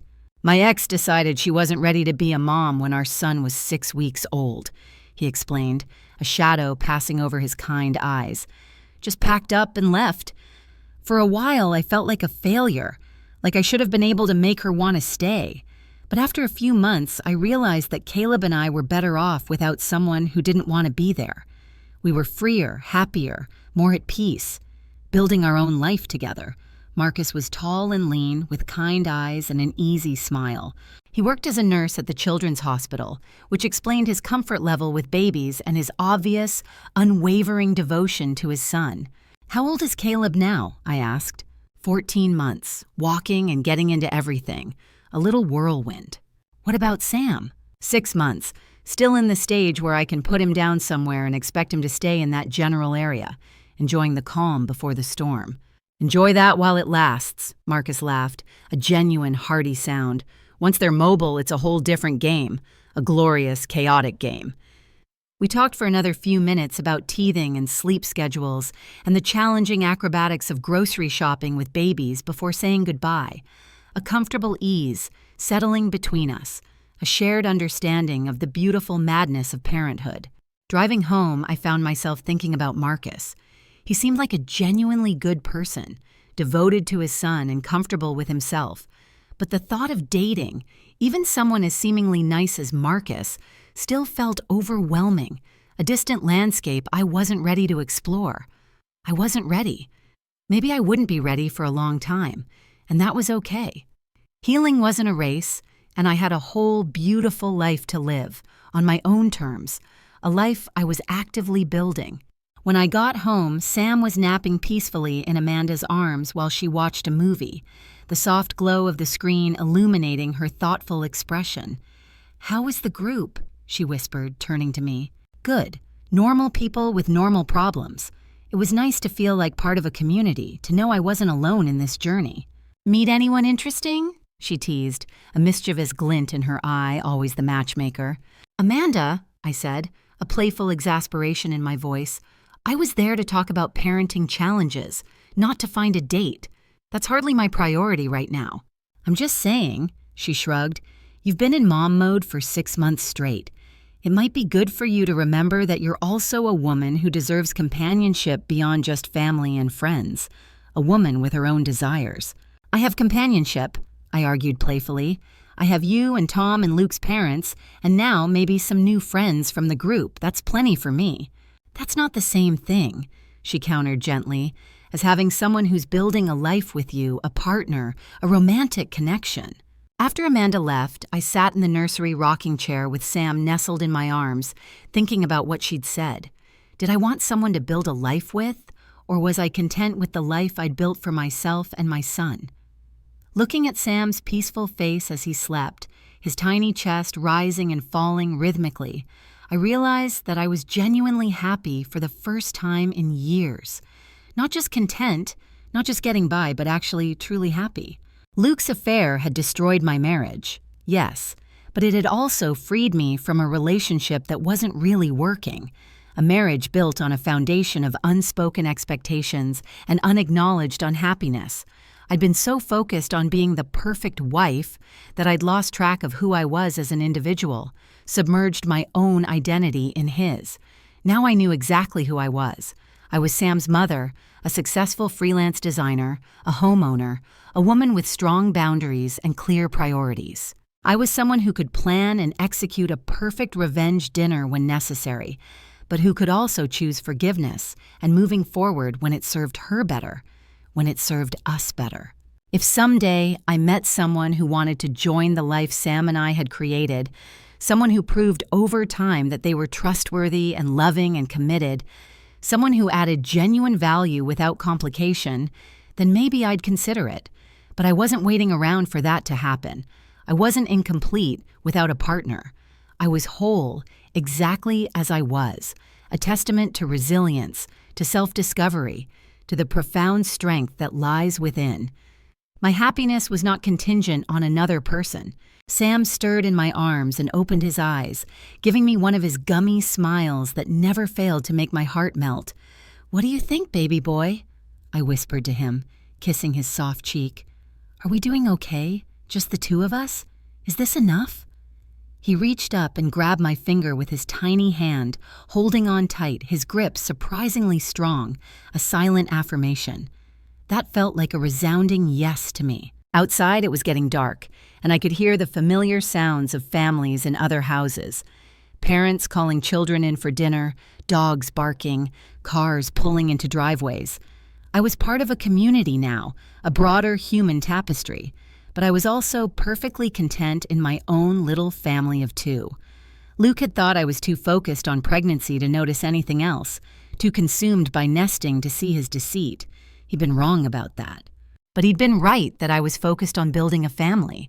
I just hadn't realized at the time that the family I was building wouldn't include him. Now, holding my son in the house that was completely ours, breathing freely in the space I had reclaimed, I couldn't imagine it any other way. This isn't just a story about betrayal and revenge. It's a story about finding your voice, setting your boundaries, and discovering that sometimes the end of one chapter is simply the beginning of your greatest strength. It's about understanding that the most important relationship you'll ever have is with yourself, and that a truly perfect family is built on truth, love, and unwavering self-worth. No matter its configuration, the revenge was complete. The healing was ongoing. The future was wide open, uncharted, and brimming with possibility, defined by my own choices and my own strength. And I, Sabrina Henderson, was ready for all of it.